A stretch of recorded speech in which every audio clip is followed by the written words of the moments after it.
Alright, सो आप लोगों ने जो लोगों ने स्लॉट 2 दिया है, and I am sure you would have given slot 1 also. What are your views? Let me first understand, then I will share my views on it, and obviously we'll discuss as we go along. So compared to slot 1, was this same level? Was this tougher, little tougher, or quite tough? क्या लगा आपको?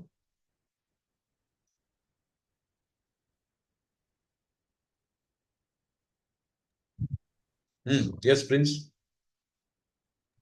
Sir थोड़ा tough लगा मतलब RCs के। हम्म. क्योंकि थोड़े options कुछ ऐसे थे जो चैलेंजिंग थे। हम्म. हाँ, तो मुझे छोड़ना पड़ गया वहां पे मतलब किसी भी एक सेट छोड़ के बाकी दो सेट के मैंने सारे क्वेश्चन नहीं कर पाया। Okay. Yeah, good observation.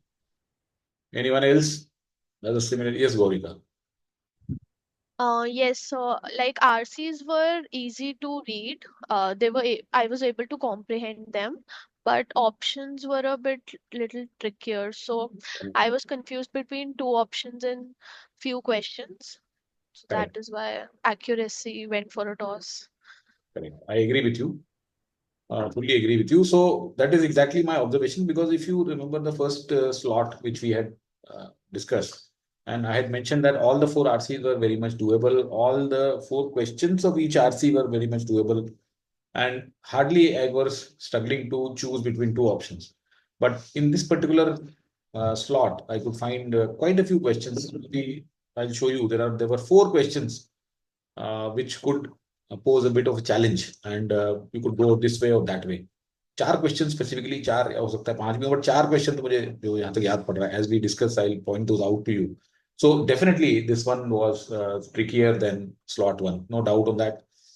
VA, I would say, was almost at par, not much to choose between them, but RCs were more challenging, not in terms of readability as Gorika mentioned, but in terms of questions. Okay, so let's now dive right in and look at the various passages. The first passage, second-hand September campaign led by Oxfam seeks to encourage shopping at local organization charities as alternatives to fast fashion brands such as Primark and Boohoo in the name of saving our planet. As innocent as mindless scrolling through online shops may seem, such consumers are unintentionally, perhaps knowingly, contributing to an industry that uses more energy than aviation. So people are buying online stuff from Primark and Boohoo, which is fast fashion. Fast fashion means quick. आप ज्यादा इसको last नहीं करता, थोड़ा time पहनो फेंको फिर खरीदो, और ऑनलाइन शॉप्स के थ्रू आप खरीद रहे हो, तो नोइंगली और unknowingly we are contributing to carbon emissions and more energy usage than aviation. And this second-hand September campaign led by Oxfam, it basically seeks to encourage shopping at local organizations and charities as alternatives. Brits buy more garments than any other country in Europe, so it comes as no shock that many of those clothes end up in UK landfills each year, 300,000 tons of them to be exact. This waste of clothing is destructive to our planet, releasing greenhouse gases as clothes are burnt, and as well as breeding toxins and dyes into the surrounding oil and water. As ecologist Chelsea puts it, the management of our waste has come back to haunt us at our dinner plate. So now this particular paragraph tells you that Britain is obviously leading in this, and most of those clothes end up in UK landfills every year. And there are 2 ways in which it hurts. One is releasing greenhouse gases as clothes are burned, and the second is they bleed toxins and dyes into the soil, which obviously pollutes our food also. So 2 ways it hurts. It's not surprising then that people are scrambling for a solution, the most common of which is second-hand shopping. Retailers selling consigned clothing are currently expanding at a rapid rate. If everybody bought just one used item in a year, it would save 49 million pounds of waste, equivalent to 1 million polar bears. Thrifting has increasingly become a trendy practice. London is home to many second-hand, or more commonly called vintage shops across the city, for Bayswater to Brixton. So now, what is the solution? The solution, in a way, is that you promote second-hand shopping. So consigned clothing, मतलब कि जो second hand है, कहीं से आई है, consign होके आई है, consignment के form में. आप लोगों ने भी देखा होगा, I'm sure you may have come across in your wherever you are from. जैसे मुझे अगर if you ask me, let's say I live in Delhi and I used to frequent Nehru Place, and I used to find too many of those cloths, too many of those vendors, street side vendors, they were selling consigned means कि वो बाहर के white shirts, पता नहीं कहाँ से मैं देखता था कि व्हाइट शर्ट्स लगा के एक रेडी लगा के बैठा रहता था, और all those fantastic global brands, मतलब आप अगर उनकी ब्रांड्स देखोगे तो they were all top notch brands, and he was just selling them for a few hundred rupees, and तो they were kind of refurbished consigned में, वहां से वो आते थे वो बाहर से रिसाइकल, और उसको फिर अच्छे से ड्राई क्लीनिंग करके धो धुआ के वो they used to try to sell it as good as new. So that's what it is basically, this consigned selling. I don't know आप लोगों में से कितने लोगों ने ये देखा है या एक्सपीरियंस किया है कि कई जगह पे ऐसा होता है. यस ये sir. Sarojini Nagar, okay, Sarojini Nagar also कई कई जगह पे होता है वो, कनॉट प्लेस पे मेरे जनपद पे भी करते हैं. So if so basically what is saying is कि ये जो है इससे काफी हेल्प हो सकती है. और दूसरा ये कि जो थ्रिफ्टिंग, इसका नाम दिया गया thrifting, means you are saving, right. तो थ्रिफ्टिंग ट्रेंडी प्रैक्टिस बन गई है. So you're cool and you care about the planet, you kill two birds with one stone. But do people simply purchase a second-hand item, flash it on Instagram with vintage and call it a day without considering whether what they are doing is actually effective? अब इसका भी एक down side बता दिया. उन्होंने कहा ठीक है, आपको नए कपड़े नहीं खरीदे, आपने सेकंड हैंड कपड़े खरीदे, लेकिन क्या आप उसके बाद भी यू फॉरगिव एंड फॉरगेट, और there is some other issue with it. तो according to study commission by Patagonia, older clothes shed more microfibers. They can end up in our rivers and seas just after one wash due to worn material, thus contributing to microfiber pollution. To break it down, the amount of microfiber released by laundering 100,000 fleece jackets equivalent to all of this, up to 40% ends up in our ocean. So where does this leave second-hand consumers? They may be well, they would be well advised to buy high quality items that shed less and last longer, as this combats both microfiber pollution and excess garments ending up in landfills. तो अब इसमें इसका down side ये है कि जो used garments है वो माइक्रोफाइबर ज्यादा शेड करते हैं और उससे भी पोल्यूशन होता है. तो अब क्या किया जाए? तो सेकेंड हैंड वालों को फिर ये सजेस्ट किया जा रहा है कि आप हाई क्वालिटी आइटम्स खरीदो जो कि कम शेड करते हैं और लास्ट लॉन्ग करते हैं. Luxury brands would rather not circulate their latest season stock around the globe to be sold at a cheaper price, which is why companies like Thread Up, US fashion resale market have not yet caught on in the UK.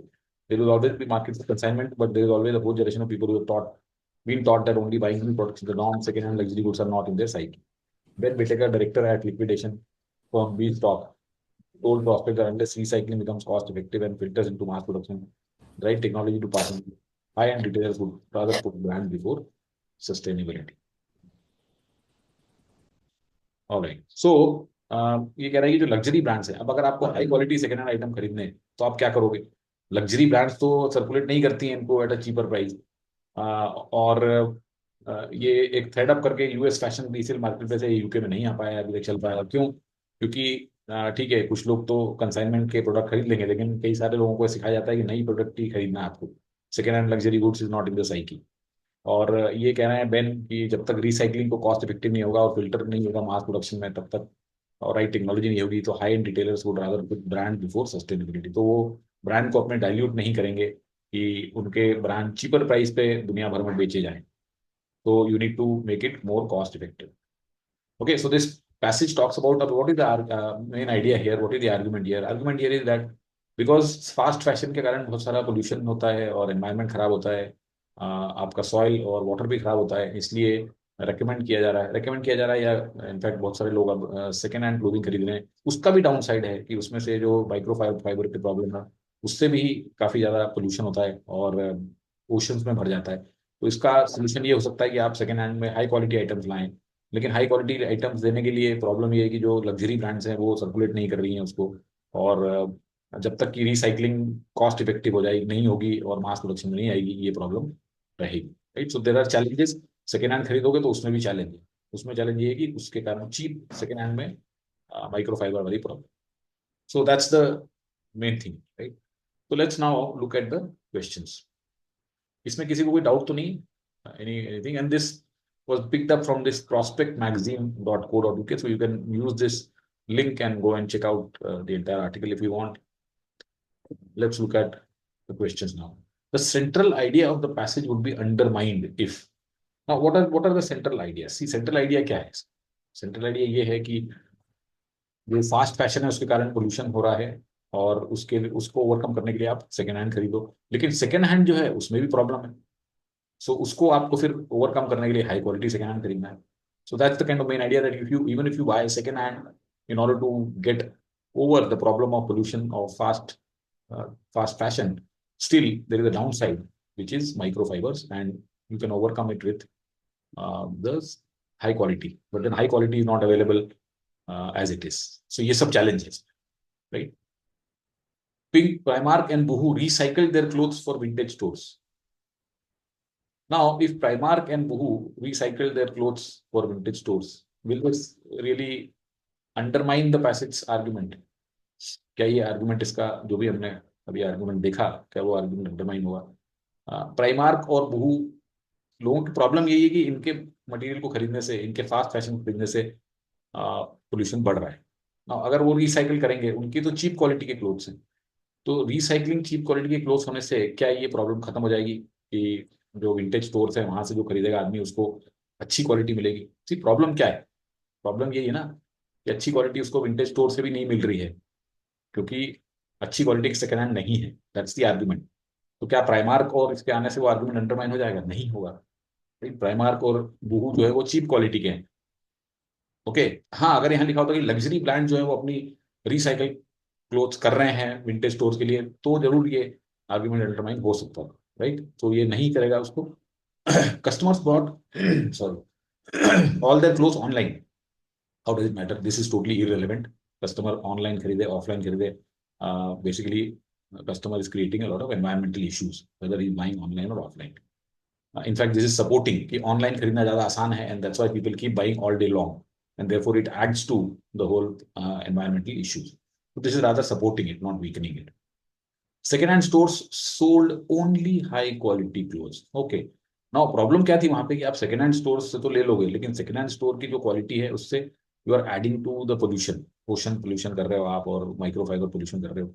तो second hand clothes अगर stores जो है वो सिर्फ high quality बेच रहे हैं, तो डेफिनेटली दिस इज अंडरमाइन, क्योंकि ऑथर कह रहा है कि यार सेकेंड हैंड जो शॉप्स हैं उसमें तो चीप क्वालिटी मिल रही है हमको, और जो लग्जरी ब्रांड्स हैं they are not willing to put their brand name over there because they don't want to dilute it. और जब तक रिसाइकलिंग सस्ती नहीं हो जाती and all of these things, technology इतनी इंप्रूव नहीं हो जाती, मास प्रोडक्शन नहीं हो जाता, तब तक ये प्रॉब्लम होगा नहीं, right? So therefore this surely weakens. We'll keep it. Clothes were not thrown and burnt in landfills. Now this, ऐसा हो सकता है कि ये भी लगे किसी को कि अगर क्लोथ्स को थ्रो नहीं किया गया, बर्न नहीं किया गया, तो फिर इतना हल्ला क्यों हो रहा है? तो what is the problem here? बताइए, why this would not undermine? This is not the correct answer. Can anyone tell me why this is not the correct answer? Sir जलाएंगे फिर भी तो पॉल्यूशन होगा। हाँ, किससे? जलाएंगे फिर भी तो पॉल्यूशन होगा। नहीं, they were not thrown and burned. They are not thrown and burned. That means कि नहीं, ना तो उनको लैंडफिल में फेंका जा रहा है, ना उनको जलाया जा रहा है।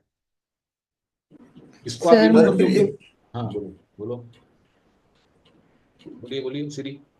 हाँ यस सर, मैंने ऑप्शन 4 मार्क किया था। अभी एक्सप्लेनेशन सुनने के बाद मुझे लग रहा है कि इतने सारे क्लॉथ्स रखोगे कहाँ पे, मतलब नहीं अ, नहीं नहीं नहीं नहीं, वो नहीं, इसको फिल तो हो ट्रू जाएगी। मानना पड़ेगा। नहीं, इसको ट्रू मानना पड़ेगा actually. If it is true, ऐसा लिखना चाहिए था इसको कि the central idea of the passage is undermined by which of the following statements if true. Actually ये क्वेश्चन इसने इन्होंने जो बनाया ना, this is not a very right way to do it.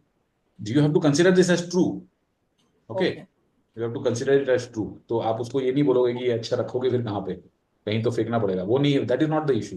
बताइए, who was able to catch it? Yes Prince. Sir मुझे लगा था कि जो इसका जो बताया गया, तो अगर वो वाष्प धोएगा तो एक माइक्रोफाइबर जो है वो बहुत सारा पॉकेट नहीं, करेगा माइक्रो पानी फाइबर की को। बात तो इसमें नहीं होगी ना। माइक्रो फाइबर वाला तो दूसरा इशू है, वो तो सेकंड हैंड खरीदने में माइक्रो फाइबर होगा। सी, हाँ this is about the original नए क्लोथ जो आप खरीद रहे हो फास्ट फैशन के, और उनको फिर फेंक रहे हो। देखो, आप इसमें एक चीज समझोगे क्यों है, मैं बताता हूँ आपको। सिंपल रीजन है इसका। आपको यहाँ पे दो तरह की प्रॉब्लम, मैंने यहाँ पे बताया भी था आपको, देयर आर टू प्रॉब्लम्स। कि आप जो गारमेंट खरीद रहे हो तो वो यूके लैंडफिल में फेंक रहे हो। अब आप not thrown in landfill and not burned, ठीक है, लेकिन ब्लीड तो कर रहा है toxins into the surrounding soil and water, right? अगर आप उसको जला नहीं रहे हो, okay, you are not burning, but this is the problem which is anyway happening now. You are bleeding the toxins there, you are allowing this to bleed into surrounding water, right? तो अगर ऐसा हो रहा है तो therefore uh, this is not this is not totally kind of undermining, right? इसमें मतलब आप एक तरह से पोल्यूशन ऐड नहीं कर रहे लेकिन दूसरी तरह से तो ऐड कर रहे हैं, right? Yes Gaurika. So, but it's written that they were not thrown also. Hmm, So, how are they bleeding toxins? okay, so let's read this, what he's saying. those clothes end up in UK landfills each year, 300 tons. This waste of clothing is destructive in our planet, releasing greenhouse gases as clothes are burnt, as well as leading toxins and dyes into the surrounding soil and water. Now, mismanagement of our waste has come back to haunt even on our dinner plate. So fine, what we are saying here is कि चलो उनको आप फेंक नहीं रहे हो और जला नहीं रहे हो, लेकिन क्या हम ये वाली प्रॉब्लम को अवॉइड कर रहे हैं किसी तरीके से? सी सपोज यहाँ पे स्पेसिफिकली उसने लिख दिया होता कि नहीं, they are not thrown burnt into landfills, and then the other problem also is not happening, right? The other problem is this, which is bleeding toxins and dyes into the surrounding soil and water. So that's the challenge. Do you agree or still? आपने Yes. आपने कौन सा mark किया वैसे? So मैंने 4th किया था. 4th किया था. ओके. 4th में, अच्छा 4th में और प्रॉब्लम क्या हो सकती है?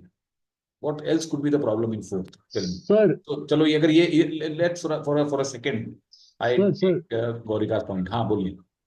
सर प्रॉब्लम सर थर्ड के ऑप्शन में सर ऑनली है सर, ऑनली एक्सट्रीम वाला सेंस देता है, तो वो तो कौन सा? क्या कहते हैं, ऑनली है सर, ऑनली एक्सट्रीम वाला सेंस देता है ना नहीं, कौन सा ऑप्शन की बात कर रहे हो?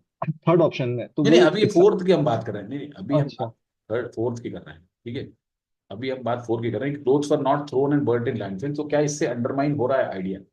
अच्छा आइडिया क्या है? पहले तो ये देखो कि आइडिया क्या है. आइडिया ये कि आप फास्ट फैशन लेते हो, ठीक है, and that fast fashion adds to pollution. Fast fashion adds to pollution. Then आप क्या करते हो कि आप सेकेंड हैंड लेते हो, राइट? ये पूरी चेन है. और सेकेंड हैंड को लेके उसमें भी प्रॉब्लम माइक्रोफाइबर की. तो ये भी सस्टेनेबल नहीं है कि आपने सेकेंड हैंड से चीप क्लोथ खरीद लिए. तो आपको क्या करना पड़ेगा? आपको गुड क्वालिटी खरीदना पड़ेगा सेकेंड हैंड. वो नॉट अवेलेबल है.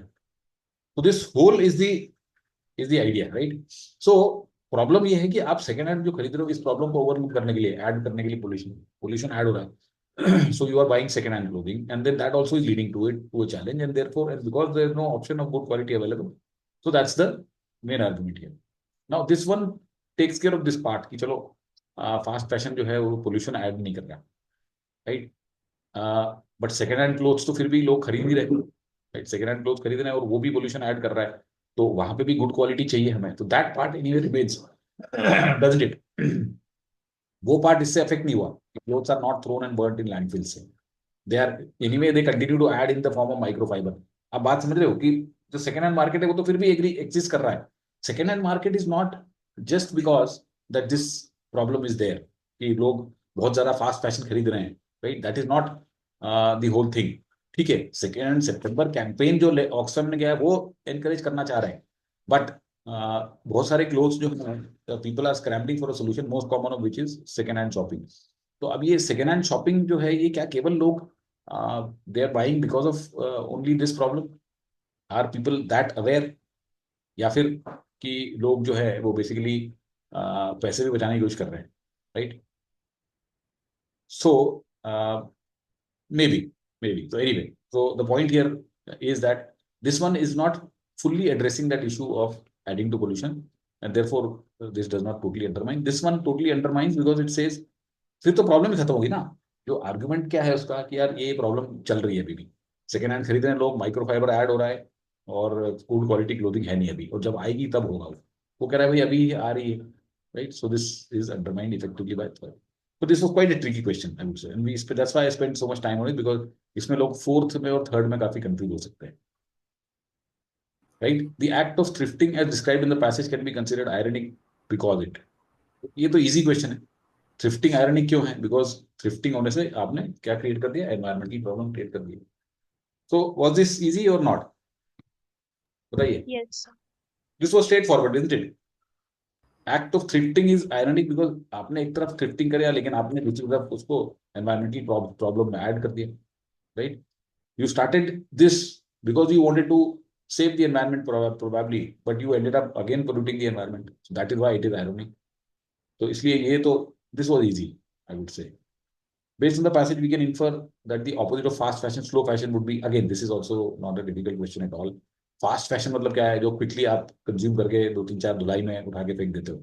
स्लो फैशन ये है जो लास्ट करेगा आपको, you will not dispose of it immediately, right? Within a few weeks और मंथ्स.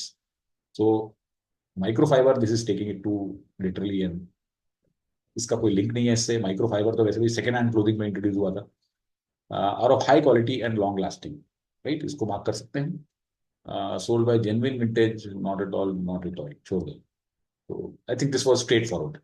तो अगर ये पैसेज कोई करेगा तो उसको ये क्वेश्चन में डेफिनेटली दिक्कत होगी, लेकिन ये दोनों क्वेश्चन इजी आएंगे। कई बार ये भी होता है कि आपको क्या करना चाहिए ना, कि अगर किसी क्वेश्चन में आप ज्यादा अटक रहे हो and you are having to spend a long long lot of time thinking, you should leave it at that moment and you should look at the other questions which can be easy, like if somebody comes to second and third questions उसमें बहुत quickly हो जाएगा वो। Yes, Shrishti. So in this question fast fashion, जहाँ पे fast fashion word introduce किया है, they have written the line to encourage shopping at local organization and charities as alternative to fast fashion. So sir, I thought local and charitable organizations is connected to vintage stores कि second hand people bye करे, तो और alternative word भी use किया है, तो इसलिए I did the vintage वाला ऑप्शन। देखो फास्ट फैशन से आप क्या समझते हो, आप उसको वर्ड पे भी ध्यान दो ना। फास्ट फैशन क्या है, देखो ब्रिट्स यहाँ से भी आएगा, Brits buy more garments and so it comes as no shock as many of those clothes end up in UK landfills. See this second hand September campaign ये दिखाई, ये तो सिर्फ एक इस इश्यू को इंट्रोड्यूस करने के लिए दिखाई कि ये लोग इस बारे में अब कर रहे हैं कुछ ना कुछ, some charities and these people are doing something about it, right. So they are encouraging shopping at local organizations and charities as alternative to fast fashion brands such as Primark in the name of saving our planet।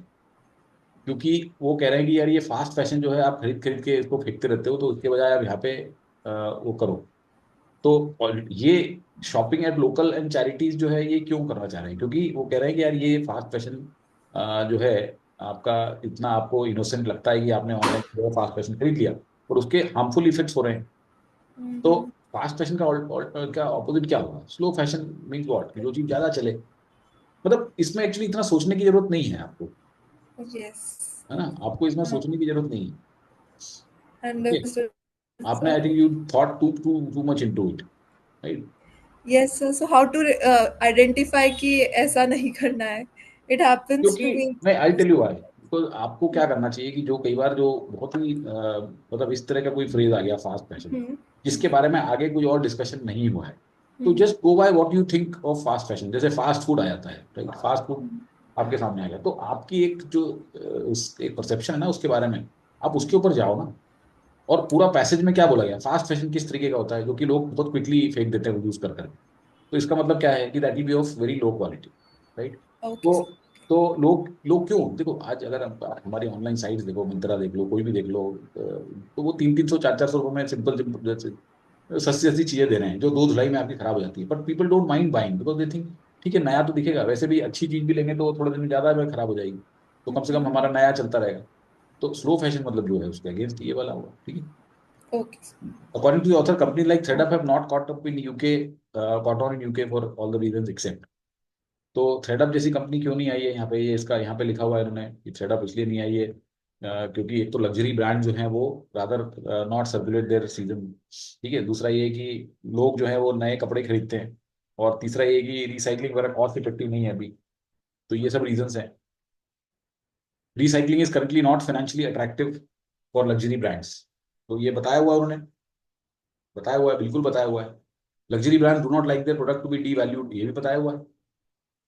British don't buy second hand clothing, ये क्या बात कर रहे हो, British तो खूब second hand clothing खरीद रहे हैं। यहाँ पे देखिए आप, यहाँ पे लिखा हुआ है people are scrambling for a solution, most common is second hand shopping, retailers selling consigned goods are currently expanding at a rapid rate. ये तो तबीयत से खूब खरीद रहे हैं ये लोग, ब्रेस वाटर से ब्रिक्सटन तक दुकानें खुल गई है सेकंड हैंड की। How can we say that Brits are not buying, this was also I would say very simple question. Luxury want brands want to maintain, ये तो ये वैल्यू, ये वाला सेकंड ऑप्शन और फोर्थ ऑप्शन तो same ही है, ये तो आराम से एलिमिनेट हो जाएगा। सो इन अ नटशेल ये वाला पैसेज अगर कोई करता तो उसको स्ट्रैटेजी ये होनी चाहिए कि क्विकली रीड करोगे 4 मिनट में। और मैं मतलब ऑनेस्टली बता रहा हूँ, ये 3 क्वेश्चन करने में आपको 3 मिनट से ज्यादा नहीं लगने चाहिए। एक पहला question definitely might consume a lot of time, and that's why sometimes it is better to leave that and move forward because that is designed to suck your time. So honestly, these 3 questions should be correct. ये तीनों हमारे correct हैं इस तरह से। Do you agree or do you have other view? Okay, Shrishti had issue with this one, but what about this one? This was okay. इसमें कुछ challenge था? Yes, sir, I got 2 right, 2 and the out of 4. first was wrong. First was I wrong. also chose option 4 in that. ठीक है, चलो वो तो फिर भी अंडरस्टैंडेबल है, लेकिन 3 इसलिए मेरे हिसाब से सही होने चाहिए थे, और इनको तीनों में कोई बहुत मतलब आपको ऐसा मशक्कत भी नहीं करनी पड़ेगी. चलो कोई बात नहीं. Let's move to the second passage. Okay, over the past 4 centuries, liberalism has been so successful it has driven out all components of the battlefield. Now it is disintegrating, destroyed by a mix of hubris. Hubris मतलब pride and internal contradictions, according to Patrick Deneen, professor of politics. Equality of opportunity has produced a new meritocratic aristocracy that has all the aloofness of old aristocracy, none of its noblesse oblige. Democracy has degenerated into the third theater of the absurd. Technological advances are reducing even more areas of work into meaningless drudgery. The gap between liberalism's claims about itself and the lived reality of the citizenry is now so wide that lies can no longer be accepted. Mr. Deneen writes, what better proof of this than the vision of 1,000 planes whisking their occupants to Davos to discuss the question of creating a shared future in a fragmented world. तो यहाँ पे liberalism की बात हो रही है. तो liberalism जो है एक तरह की जो आइडियोलॉजी है, दुनिया भर में लिबरल डेमोक्रेसीज हैं, right. India is also kind of a liberal democracy, but US और वेस्ट में ज्यादा होती हैं, राइट. तो लिबरल डेमोक्रेसी जो है उसमें जो लिबरलिज्म है ये कह रहा है कि वो अब पिछले 4 सेंचुरीज में तो काफी सक्सेसफुल था, लेकिन अब डिसइंटीग्रेट हो रहा है. और उसने काफी सारे एग्जाम्पल्स बताए हैं कि how can we know that it is disintegrating. वो कह रहा है कि एक मेरिटोक्रेटिक एरिस्टोक्रेसी आ गई है और this is like the old aristocracy. लेकिन पुरानी एरिस्टोक्रेसी में तो एटलीस्ट एक कुछ सेंस था ऑब्लिगेशन का, इसमें तो वो भी नहीं है. और डेमोक्रेसी डीजनरेट हो गई है और लोगों की लाइफ के मीनिंगलेस वर्क हो रहा है उनमें. गैप बहुत बढ़ गया है. लिबरलिज्म जो बताता है कि जिस तरह से एक सिटीजन की लाइफ होनी चाहिए और जो लिव्ड रियलिटी है, there is a huge gap, and now this lie can not be accepted any more. और इसके लिए उसने एक एग्जांपल दिया है, डेवोस. तो every year World Economic Forum की मीटिंग होती है डेवोस स्विट्जरलैंड में. वहाँ पे all the heads of the states and business corporate honchos, influential powerful people, they fly off to discuss the question of creating a shared future. तो 1000 private plane में वो वहाँ जाते हैं, इतना नुकसान करते हैं एनवायरनमेंट का और हर चीजों का और पैसों का, and they discuss this. So that's a kind of irony. Deneen does an impressive job capturing the current mood of disillusionment, echoing left-wing complaints about rampant commercialism, right-wing complaints about narcissistic and bullying students, general worries about atomization and selfishness. But when he concludes that all this adds up to a failure of liberalism, is his argument convincing? तो ये जो author है ये एक question उठा रहा है कि यार इसने जो लिबरलिज्म की इतनी बुरी तरह धज्जियां उड़ाई हैं, क्या ये वाकई में जस्टिफाइड है? Is he justified in ripping apart liberalism to this extent? He argues that essence of liberalism lies in freeing individuals from constraints. In fact, liberalism contains a wide range of intellectual traditions which provide different answers to questions of how to trade off relative claims of rights and responsibilities, individual expressions, and social ties. तो वो कह रहा है कि जो डिनीन है उसके हिसाब से लिबरलिज्म की एसेंस इंडिविजुअल्स को फ्री करने में है कंस्ट्रेंट से. तो ऑथर के हिसाब से, ये जिसने ये लिखा है उसके हिसाब से ये बहुत नैरो व्यू. उसके हिसाब से लिबरलिज्म जो है उसमें तो wide range of intellectual tradition होते हैं जिसमें अलग अलग आंसर निकलते हैं कि कैसे आपके रिलेटिव क्लेम्स ऑफ राइट्स और रिस्पॉन्सिबिलिटी इंडिविजुअल एक्सप्रेशन हो. तो दैट मीन्स कि what he is trying to suggest here is that this Deneen is saying that essence of liberalism is freeing individuals. This is too narrow a view. Liberalism can manifest in many other different ways, much in a much broader manner. Liberalism experimented with range of ideas from devolving power from the center to creating national education system. तो liberals ने बहुत सारी चीजें की हैं. उन्होंने power को centre से लोगों में दिया है, डिवॉल्व किया है, दैट मीन्स की डिसेंट्रलाइजेशन किया है और नेशनल एजुकेशन सिस्टम बनाए हैं उन्होंने. तो here author is not agreeing with Deneen's argument. Okay, so he started now going against Deneen's argument about liberalism. Mr. Deneen's fixation on essence of liberalism leads to second big problem. अब ये जो दूसरा ये जो fixation है इसका, ये essence of liberation freeing individuals में है, इससे दूसरी प्रॉब्लम आ गई. His failure to recognize liberalism, the ability to reform itself and address its internal problems. Late 19th century saw America suffering from many of the problems that are reappearing today, including the creation of business aristocracy, rise of vast companies, corruption, politics, sense that society was dividing into winners and losers. But a wide variety of reformers working within the liberal tradition tackled these problems head on. Theodore Roosevelt took on the trusts. Progressives cleaned up the government corruption. University reformers modernized academic syllabuses and built ladders of opportunity rather than dying liberalism reform itself. तो ये कह रहा भाई दूसरी problem ये है कि इन्होंने ये चीज रिकॉग्नाइज नहीं की डेनिन साहब ने कि लिबरलिज्म जो है उसके अंदर अपने आप को रिफॉर्म करने की एबिलिटी है. That means if there are excesses और if this is degenerating then liberalism can reinvent और रिफॉर्म इटसेल्फ. उसका एग्जांपल ये लेट 19th सेंचुरी में उसने कहा है कि उसी यही सारी प्रॉब्लम हो रही है जो आज हो रही है, ये उस टाइम भी हो रही थी, सेम प्रॉब्लम्स, कि बिजनेस एरिस्टोक्रेसी हो गई है, पैसा बहुत लोगों के पास कॉन्सेंट्रेट हो गया था, वास्ट कंपनीज जो थी वो पावरफुल हो गई थी, पॉलिटिक्स में करप्शन हो गया था, और सोसाइटी में इनइक्वालिटी बढ़ती चली जा रही थी। लेकिन बहुत सारे रिफॉर्म्स हुए जो कि इन प्रॉब्लम्स को टैकल कर पाए। टेडी रूजवेल्ट, ये थियोडोर रूजवेल्ट जो थे, ये एक अमेरिका के प्रेसिडेंट का नाम लिया गया है। उन्होंने जो ट्रस्ट जो ने वहाँ पे अमेरिका में ट्रस्ट जो थी, उन्होंने बना बना के काफी करप्शन वगैरह कर रखा था, उनको साफ कर दिया, गवर्नमेंट को क्लीन अप कर दिया गया, यूनिवर्सिटी रिफॉर्म्स ने मॉडर्नाइज कर दिया एजुकेशन को और अपॉर्चुनिटी क्रिएट करी। तो लिबरलिज्म ने री इन्वेंट कर लिया अपने आप। तो वो कह रहा है भाई ये डेनिन साहब ने ये चीजें इग्नोर कर दी इसमें। फिर बोल रहा, फिर एग्री कर रहा है कि Mister Deneen is right to point out the record of liberalism in the recent years has been dismal. यहाँ पे एग्री कर रहा है कि हाँ भाई ये बात सही कर रहा है। He is also right to assert that world has much to learn from pre modern notions of liberty as self mastery and self denial. और ये जो लिबर्टी के इसके लिबरलिज्म के पिलर्स थे पुराने जमाने के, वो बिल्कुल सही है, उससे काफी कुछ सीखना चाहिए। ये चीज एग्री कर रहा है, राइट? यहाँ से यहाँ तक ही एग्री में The biggest enemy of liberalism is not so much atomization but old-fashioned greed. As members of Davos elite pile their plates even higher with perks and share options. But he is wrong. तो यहाँ से हाँ ये भी agree कर रहा है। यहाँ लिबरलिज्म का जो सबसे बड़ा एनिमी है वो ओल्ड फैशन ग्रीड है। ये जो देवोस वाले मेंबर्स हैं ये अपनी खुद की चीजें अपना जेब भरे जा रहे हैं। But he is wrong to argue that only way people liberate themselves from contradictions of liberalism is liberation from liberalism itself. The best way to read why liberalism failed is not a funeral oration but a call to action. Up your game or else. So author is basically saying कि ये जो mister डेनिन ने death nail sound कर दी है liberalism की, कि ये तो खत्म ही होने वाला है और लोगों को बेस्ट तरीका यही कि लिबरेशन ही कर लिया जाए लिबरलिज्म से। So that author is not agree. He is saying that this is not should not be a funeral oration, but it should be a call to action. हमें मिलजुल के देखना है कि लिबरलिज्म को वापस कैसे आप रिफॉर्म करो, रीसेटल करो, जैसा कि पहले होता है, right? So this passage is again not, I would say, very difficult to read. Simple था। लिबरलिज्म के ऊपर मिस्टर डेनिन के व्यूज है कि सिचुएशन हद से अब ज़्यादा खराब हो गई है और लिबरलिज्म को ख़त्म करना पड़ेगा। बट ऑथर ने उसके अंदर थोड़े से उसके आर्ग्यूमेंट्स में होल्स निकाले हैं। उसने कहा है कि एक तो उन्होंने एसेंस ऑफ लिबरलिज्म को बहुत नैरो तरीके से देखा है। ये थोड़ा सा डिफिकल्ट टू अंडरस्टैंड हो सकता था part, maybe some of you may not have understood this clearly, but ये वाला पार्ट आप समझ गए होंगे कि उसने ये कहा है कि 19th सेंचुरी में भी ऐसा हुआ था और उन्होंने अपने आप को रिवाइव कर लिया। हाँ, ये जरूर सही है कि अभी रिसेंट ईयर्स में काफी सिचुएशन खराब है, लेकिन इसका ये मतलब नहीं है कि हम लिबरलिज्म से ही छुटकारा पाने की कोशिश करें, right? Okay, so let's go to the questions. ये यहाँ से लिया गया है, इकोनॉमिस्ट के आर्टिकल है ये, तो you can go and read it if you want. The author of the passage faults Deneen's conclusions for all of the following reasons except.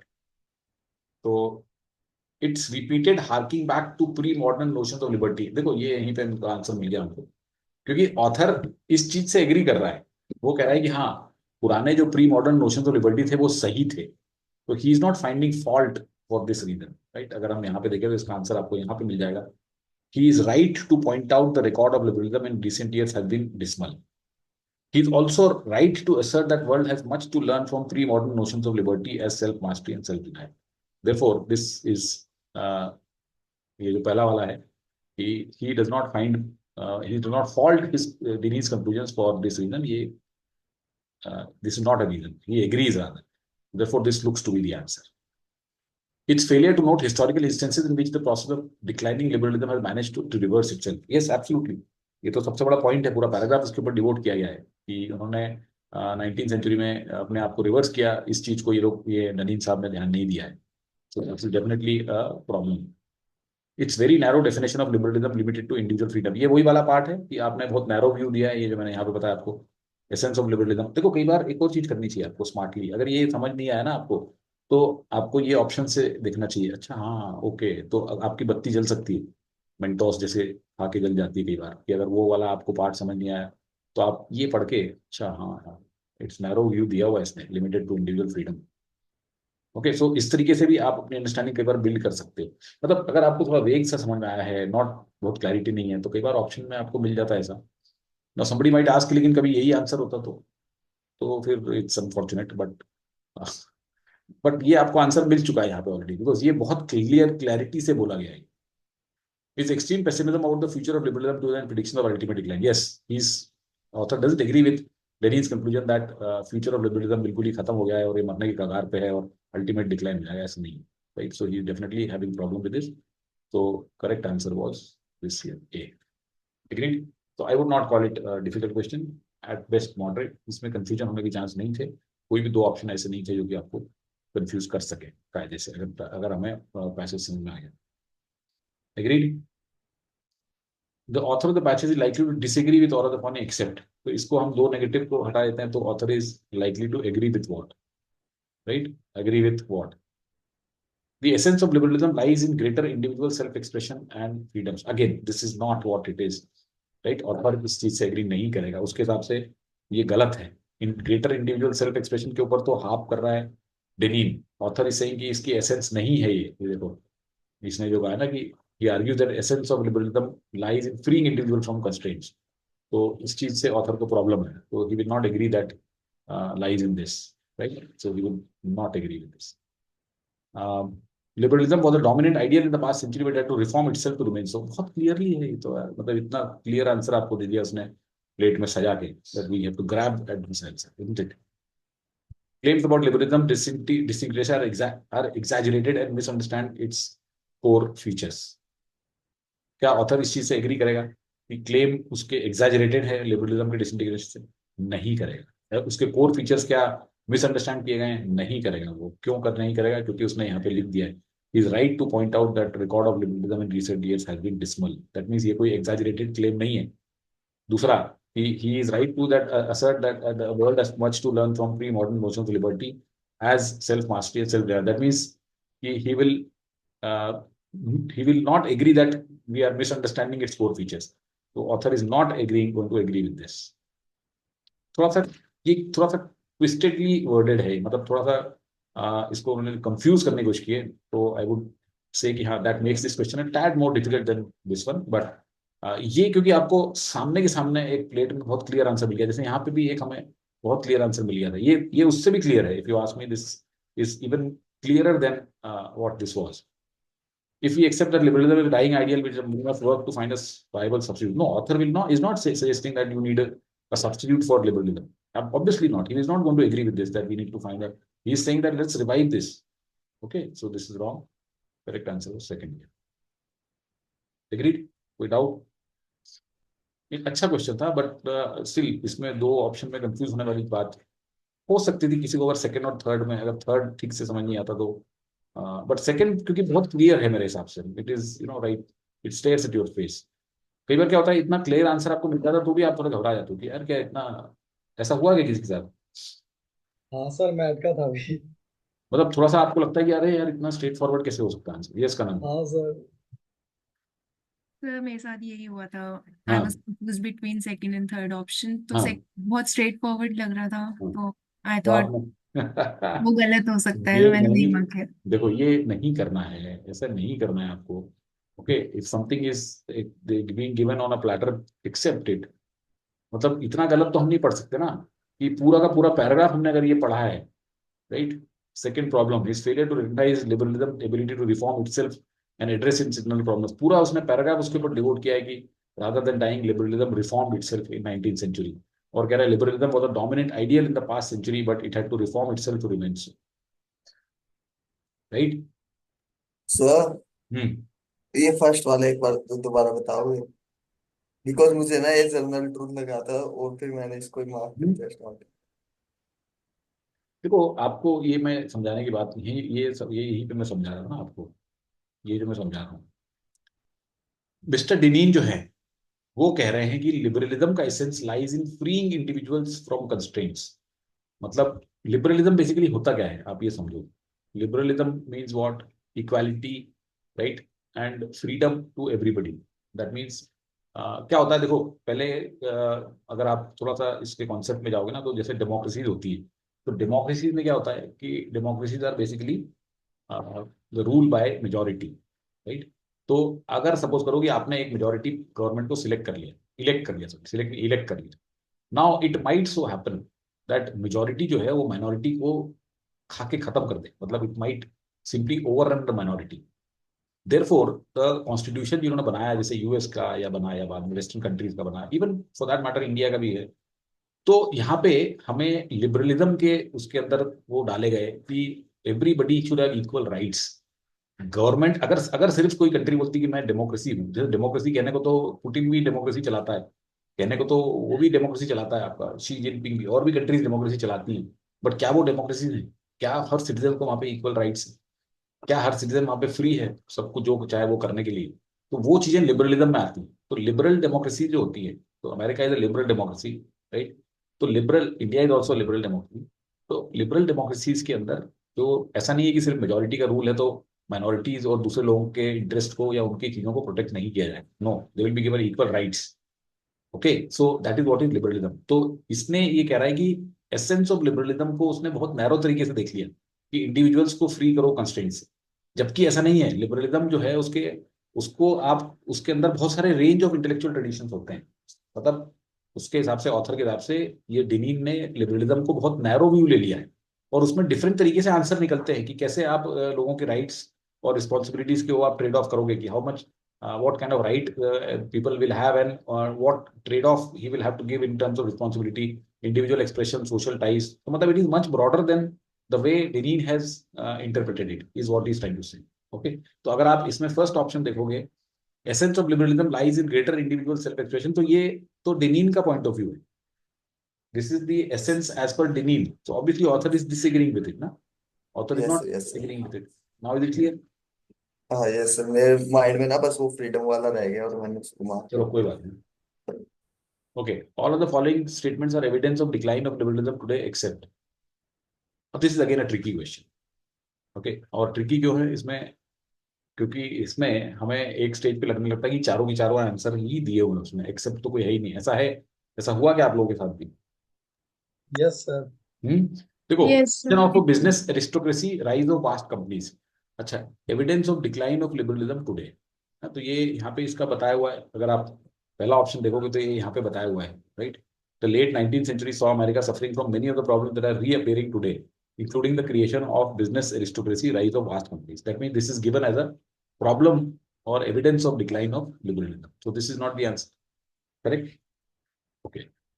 And technological advances are reducing ever more areas of work into meaningless drudgery. तो क्या ये evidence of decline of liberalism है?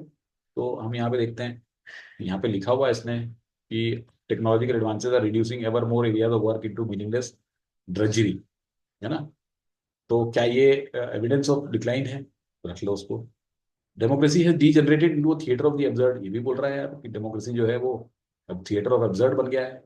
तो ये तो definitely कह रहा है कि लिबरलिज्म का एविडेंस इसमें है डिक्लाइन का। Gap between liberalism claims about itself and lived reality is now so wide that lies can no longer be accepted. अब ये वाला जो सेंटेंस है ये यहाँ पे आया, देखो आप, the gap between liberalism's claim about itself and the lived reality of citizenry is now so wide. तो चारों ही सही है, तो इसमें फिर कैसे डिसाइड करें बताइए? How do we decide? अगर ये चारों ही सही लग रहे हैं मुझे, तो या तो मैं एक काम कर छोड़ सकता हूँ, और अगर करना है तो क्या करूंगा? तो मैं ये देखूंगा कि यार क्या चीज जो है वो डायरेक्टली लिबरलिज्म का डिक्लाइन का वो एविडेंस नहीं है। तो अगर आप इस ऑप्शन को देखो, technological advances are reducing ever more areas, अब this is not liberalism's kind of, you can say, contribution और द रिजल्ट और ऑफशूट ऑफ लिबरलिज्म। इसके बाद जो हो रहा है वो लिबरलिज्म का एविडेंस है कि डिक्लाइन का, कि ये जो मीनिंगलेस ड्रजरी बन गई है, तो जो लोगों की लिव्ड रियलिटी है वो इतनी अब खराब हो गई है compare to the claims. Liberalism claim करता है कि इंसान को ये होना चाहिए, वो होना चाहिए, लेकिन जो उसकी लिव्ड रियलिटी है वो इतनी चेंज हो चुकी है because of whatever this is. तो technological advances are not really the evidence of decline of liberalism, but उसका जो रिजल्ट है, आउटकम है, कि लिव्ड रियलिटी जो लोगों की इतनी खराब हो गई है कि लोगों के पास में कुछ है ही नहीं करने को, मीनिंगलेस काम करे जा रहे हैं। तो that is why this second option becomes our correct answer and the rest can be marked wrong. So this was of course quite a tricky question, I would say. मतलब इसमें आपको एक स्टेज पे लगेगा कि यार ये भी दिया हुआ है, अभी भी ऐसा लग सकता है आपको कि आप बोलोगे कि यार मेरे हिसाब से तो दिया हुआ है यहाँ पे technological advance reducing ever more area of work, isn't it? So how many of you have understood that why this is correct, and how many of you are still in doubt?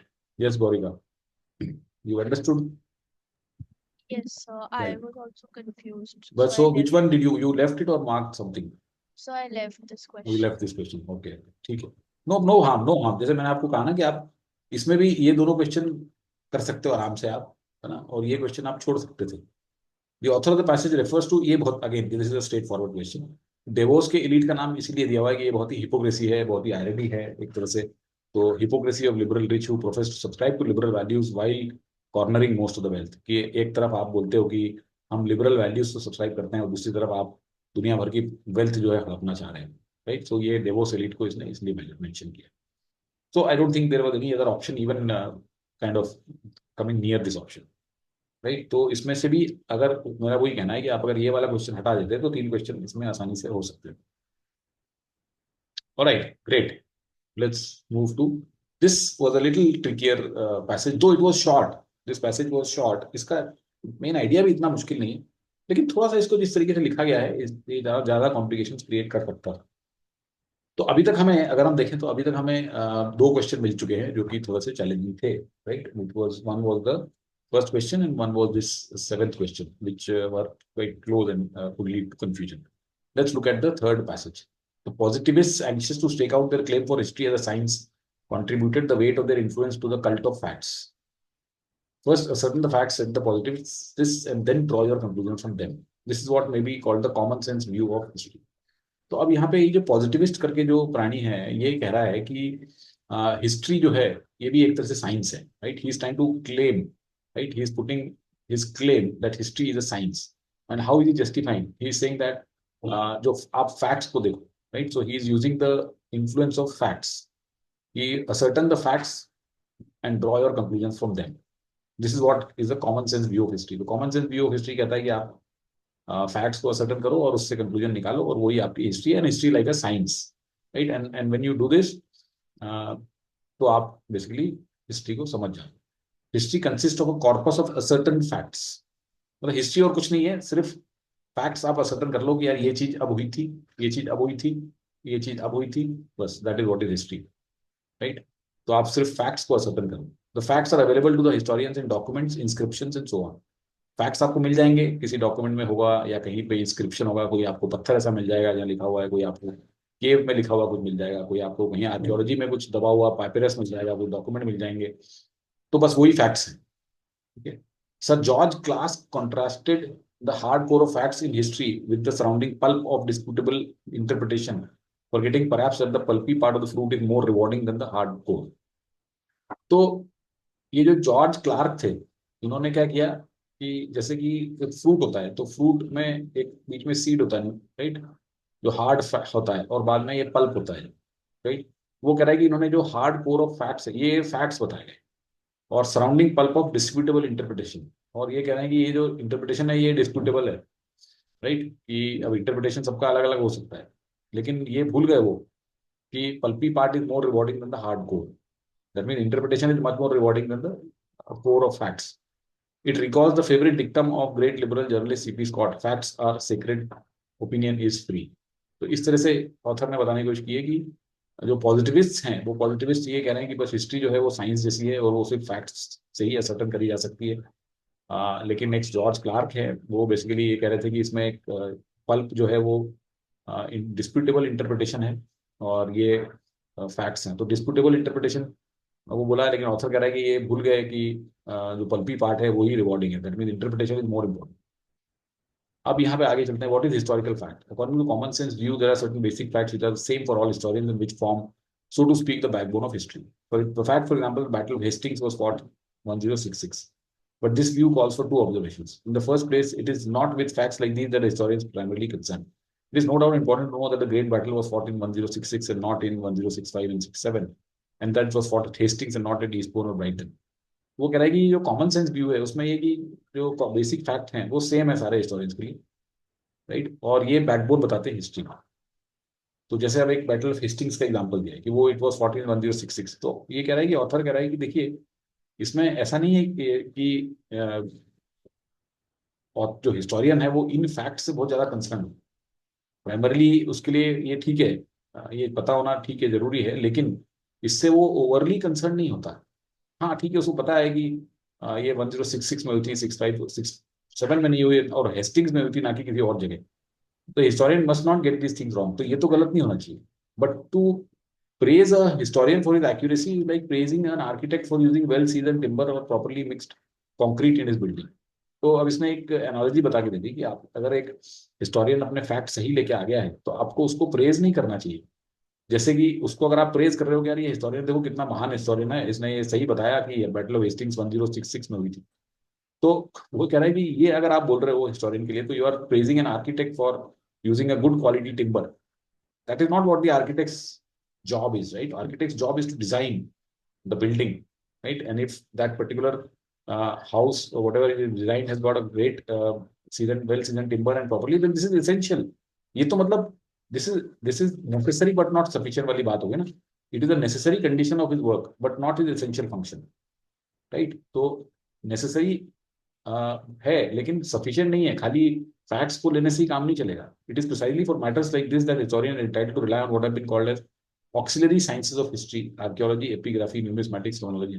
तो इसीलिए for matters of this sort means की ascertain करने के लिए facts को, ये facts सही हैं, इसके लिए हिस्टोरियन की जरूरत नहीं है। हिस्टोरियन रिलाय करता है आर्कियोलॉजी, एपिग्राफी और इन सब चीजों के ऊपर।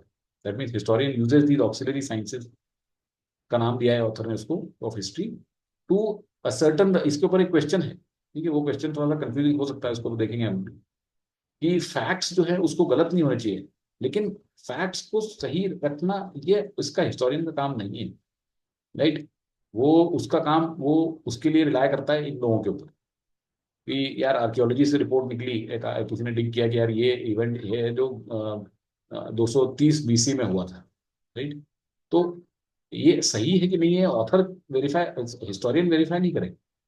हिस्टोरियन हैज टू असर्टन कि हाँ ये सही है, लेकिन historian does not do it himself. He will rely upon these guys कि हाँ यार ये आर्कियोलॉजिस्ट से इसने कुछ खुदाई करी थी और वहां से कुछ निकला था जो कि ये बताता है कि ये 230 बीसी में हुआ है, right. So he is not going to go and dig or do the archaeology or the epigraphy and all this chronology himself. The second observation is that the necessity to establish these basic facts rests not on any quality in the facts themselves, but on an a priori design of the historian, decision of the historian. तो दूसरा observation है कि ये जो necessity है ये इन facts की quality के ऊपर नहीं है, लेकिन ये हिस्टोरियन के ऊपर डिपेंड करता है कि हिस्टोरियन क्या चाह रहा है, उसका डिसीजन क्या है, right. That means does he need these, okay, कि क्या उसको जरूरत है इन फैक्ट्स की अपनी हिस्ट्री का इंटरप्रिटेशन बनाने के लिए। In spite of CP Scott's motto, every journalist knows today that the most effective way to influence opinion is by selection and arrangement of the appropriate facts. It used to be said that facts speak for themselves. This is of course untruth. Author इस चीज से agree नहीं कर रहा है। ऐसा कहा जाता है, CP स्कॉट जैसे कह रहे हैं या जर्नलिस्ट कहता है कि अगर आपको किसी की भी इन्फ्लुएंस करनी है ओपिनियन तो आप जिस तरीके से फैक्ट प्रेजेंट करोगे आप उस तरीके से उसकी ओपिनियन बन जाएगी, right. That means facts speak for themselves. लेकिन ऑथर कह रहा है ये गलत है। The fact speak only when the historian calls him. That means historian has to decide whether he needs those facts और not. It is he who decides to which facts to give the floor and in what order or context. The only reason why we are interested to know that the battle was fought at Hastings in 66 is historians regard it as a major historical event. तो अगर suppose करो कि कोई battle of Hastings है, कोई battle of वेस्टिंग्स हो जाती 1060 में, लेकिन उसकी कोई इंपॉर्टेंस ही नहीं है, तो इसलिए ऑथर ने उस चीज को आज तक, ऑथर ने, हिस्टोरियन ने उस चीज को आज तक हाईलाइट ही नहीं किया।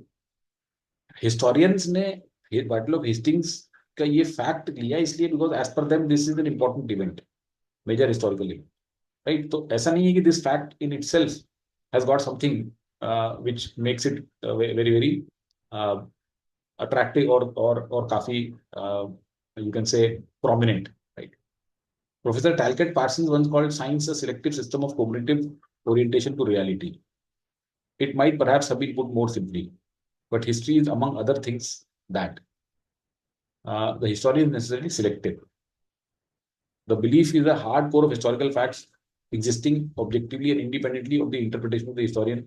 The preposterous fallacy, but one which is very hard to eradicate.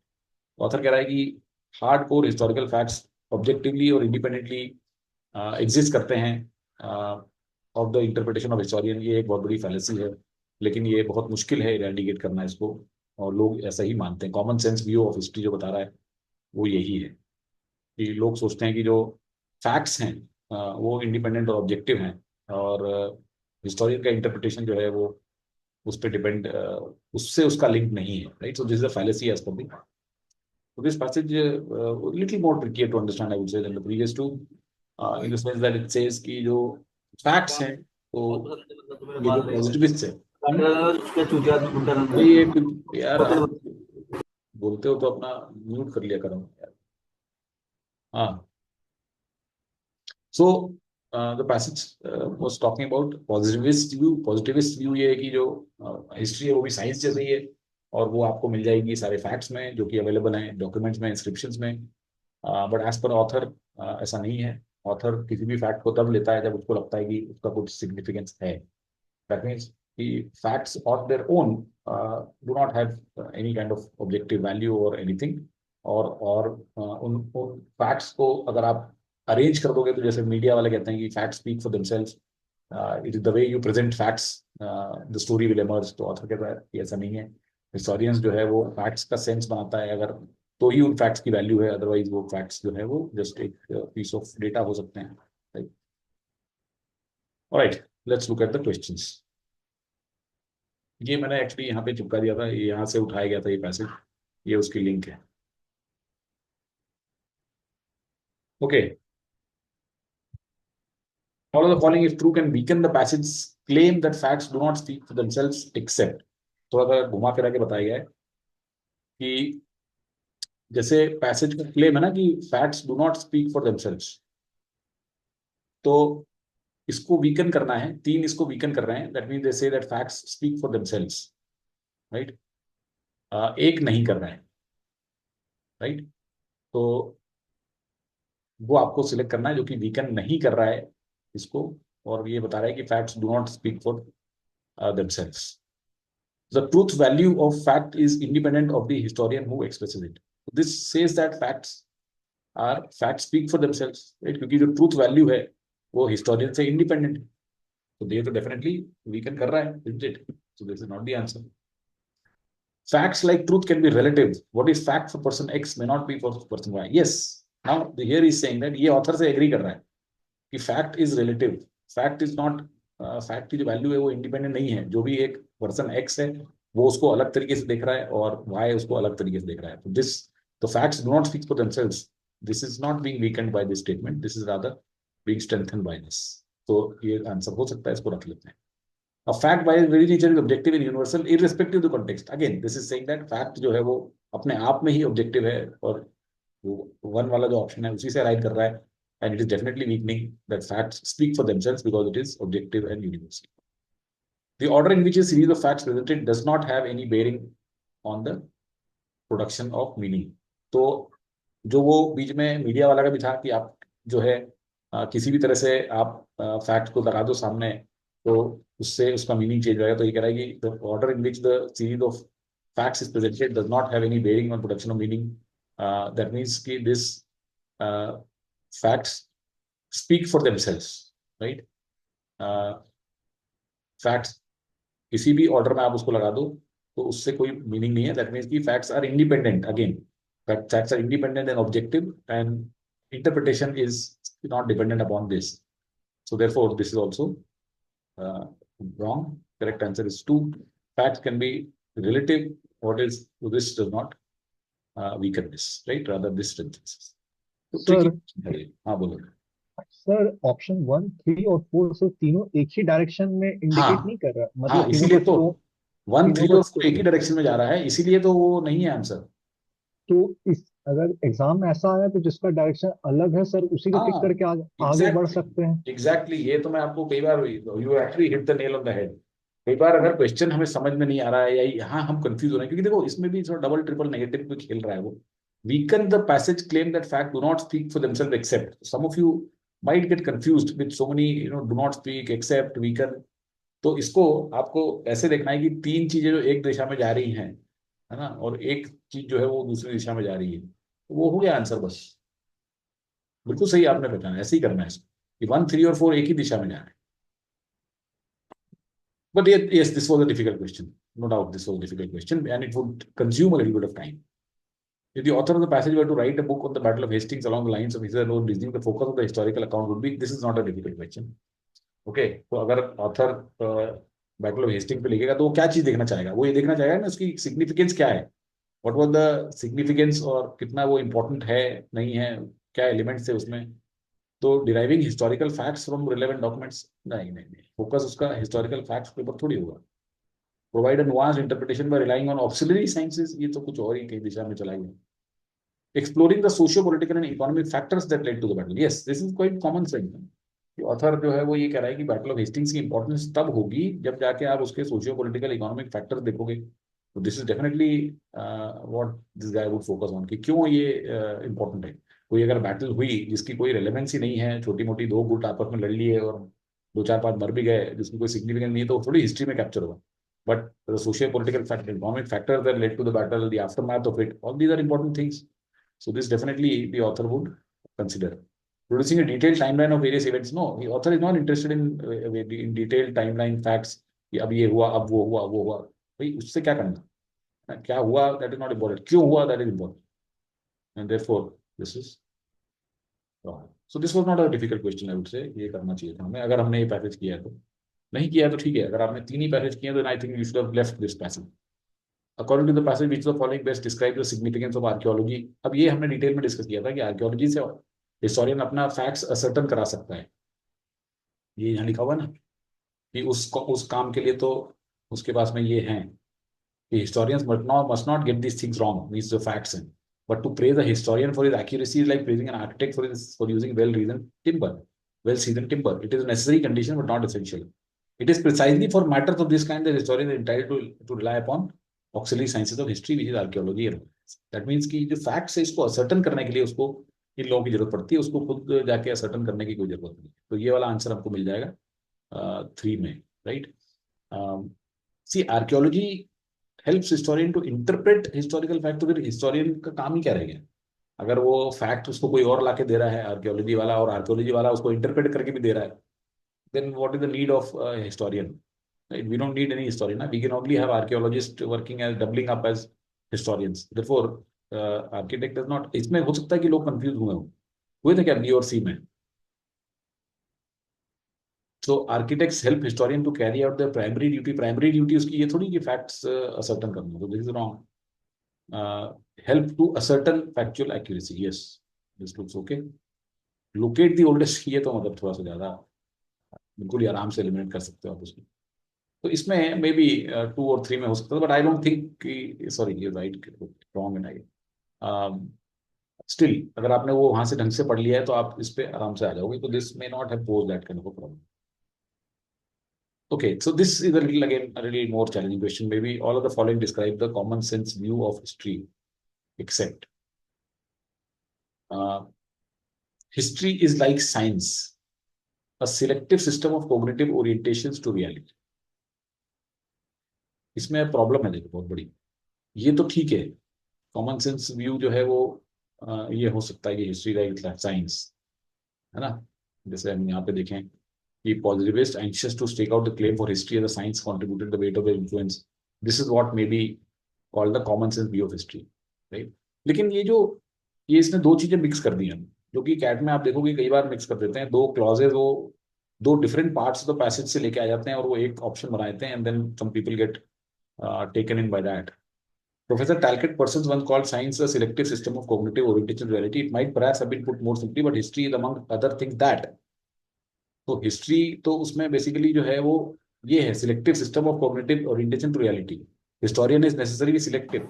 तो ऑथर जो है यहाँ पे जो लिख रहा है कि हिस्ट्री जो है is like a selective system of cognitive orientation to reality.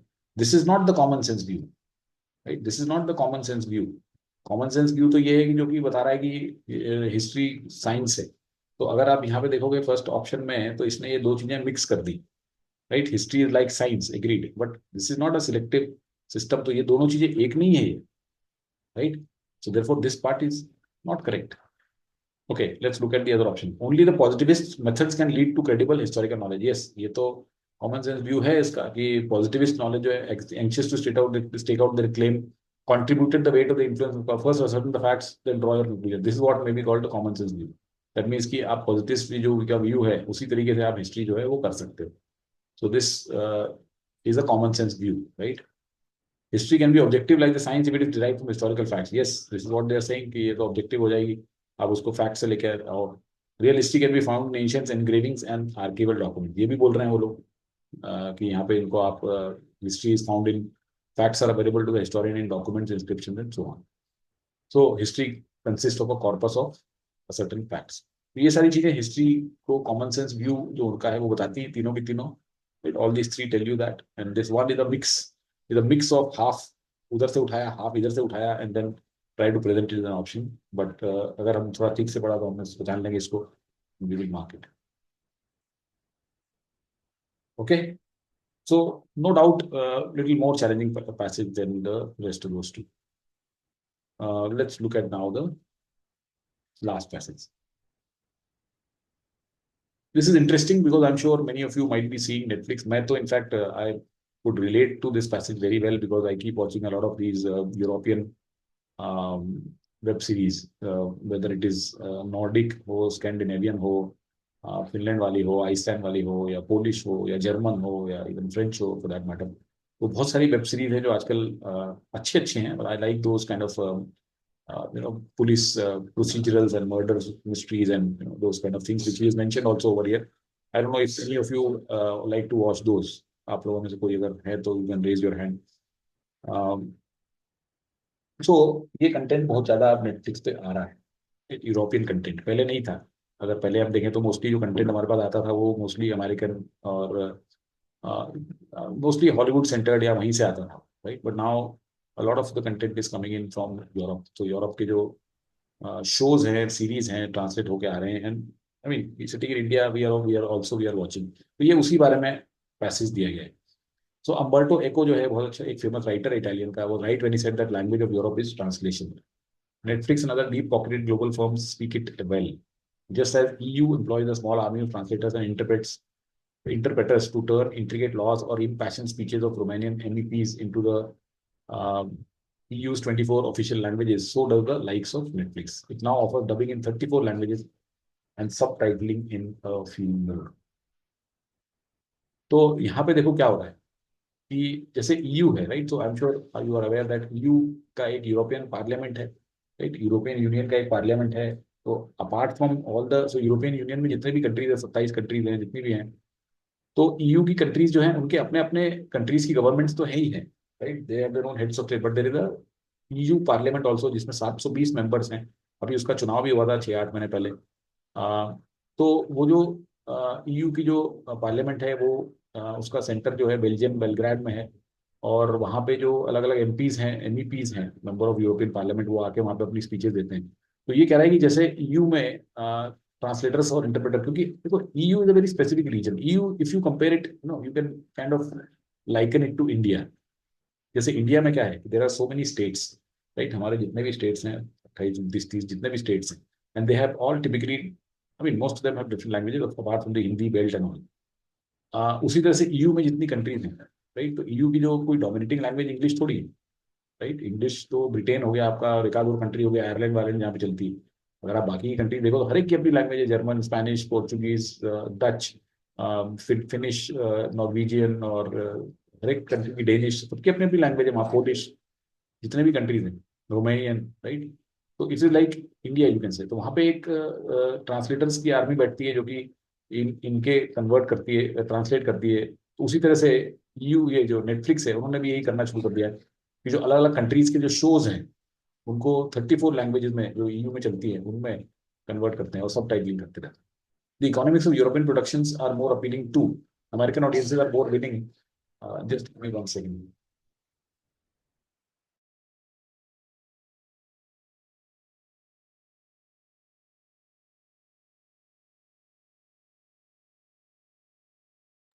Sorry.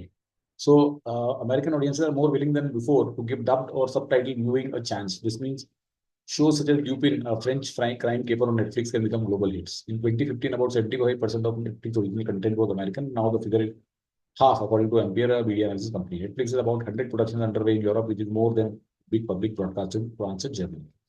तो अब ये बता रहा है कि जो इकोनॉमिक्स हैं यूरोपियन प्रोडक्शन की, ये भी अपीलिंग हो गए हैं, क्योंकि ये सब आप ट्रांसलेट करोगे और इसको इंग्लिश में करोगे तो अमेरिकन ऑडियंस भी देख रहे हैं, जैसे हम यहाँ इंडिया में भी देख रहे हैं उसको।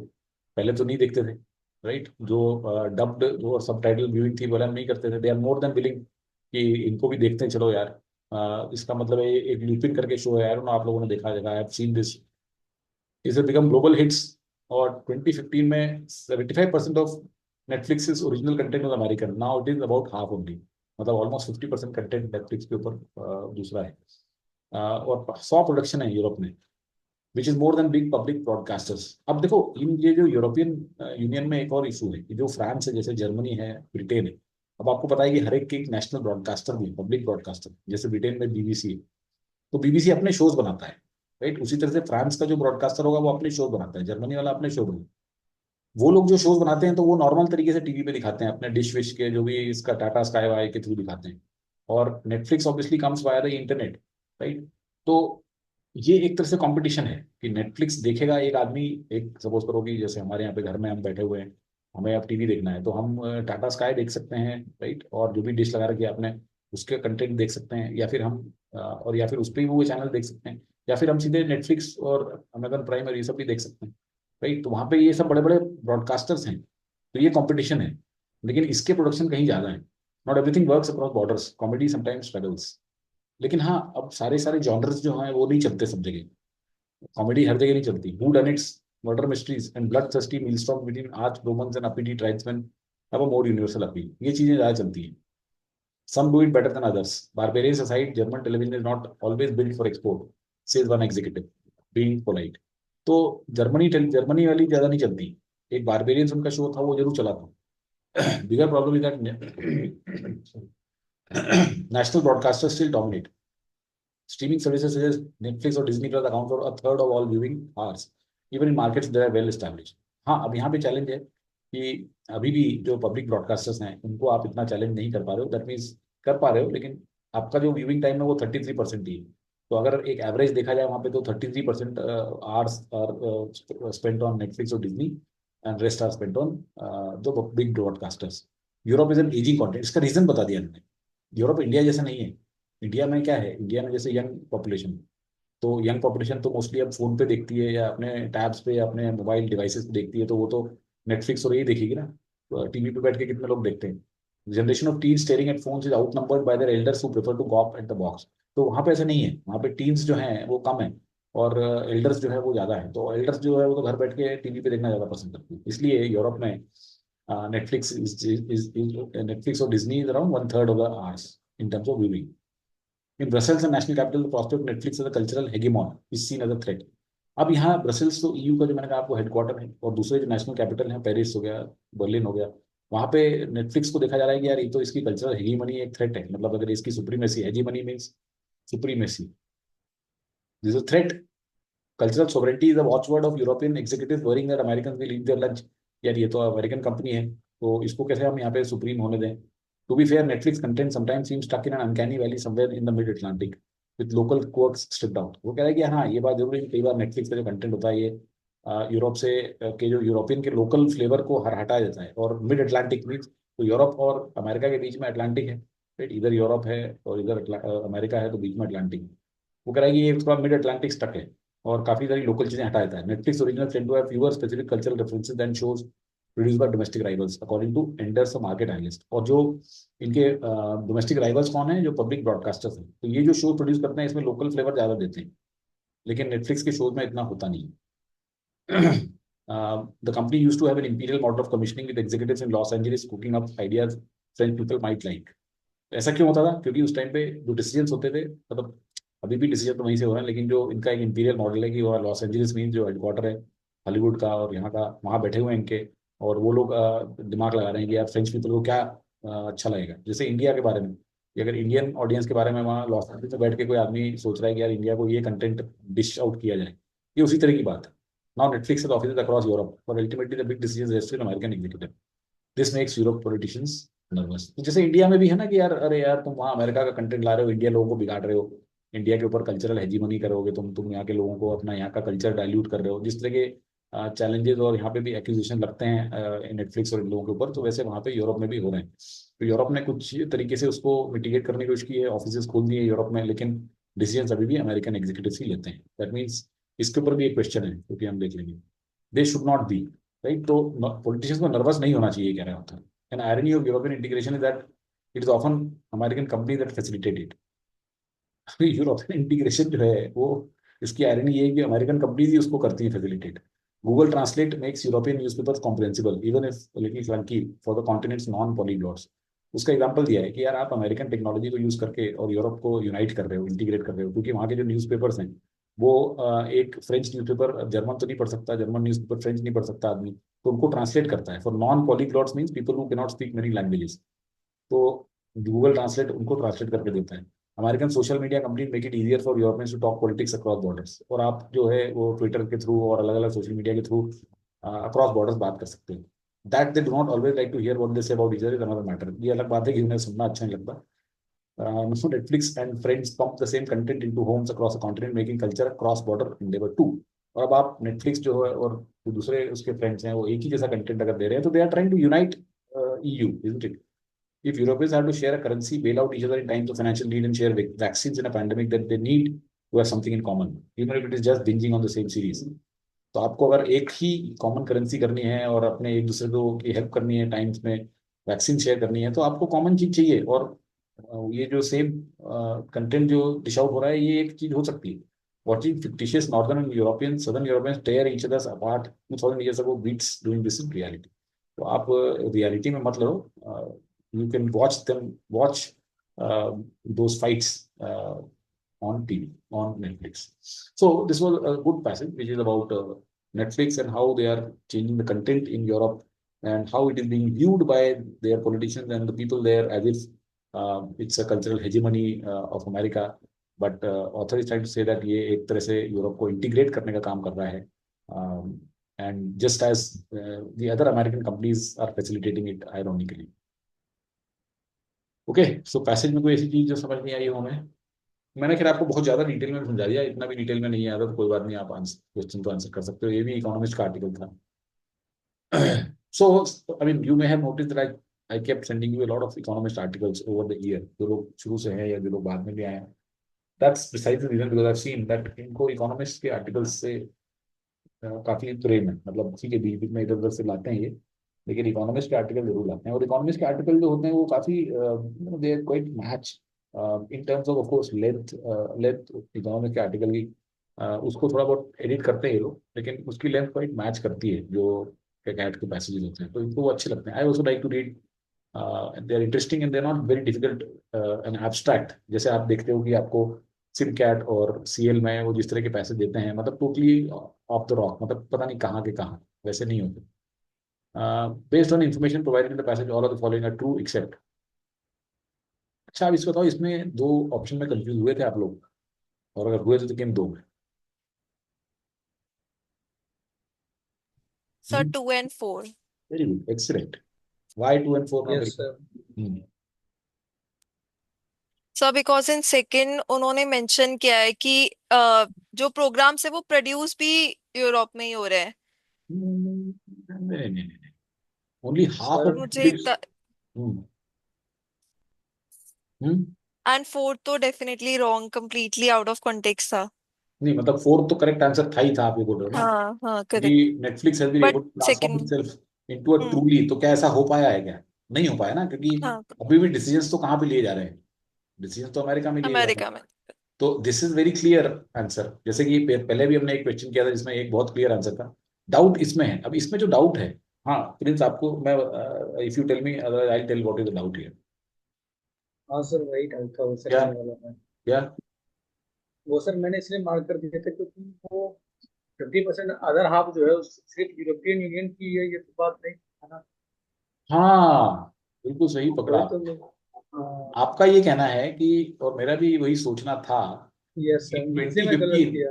about 75% of Netflix original content was American. Now the figure is half. So this but 75%, is this the global Netflix content or the EU Netflix content? यही डाउट है ना? यस हाँ? Yes sir, yes sir. जो कि अभी half हो गया है।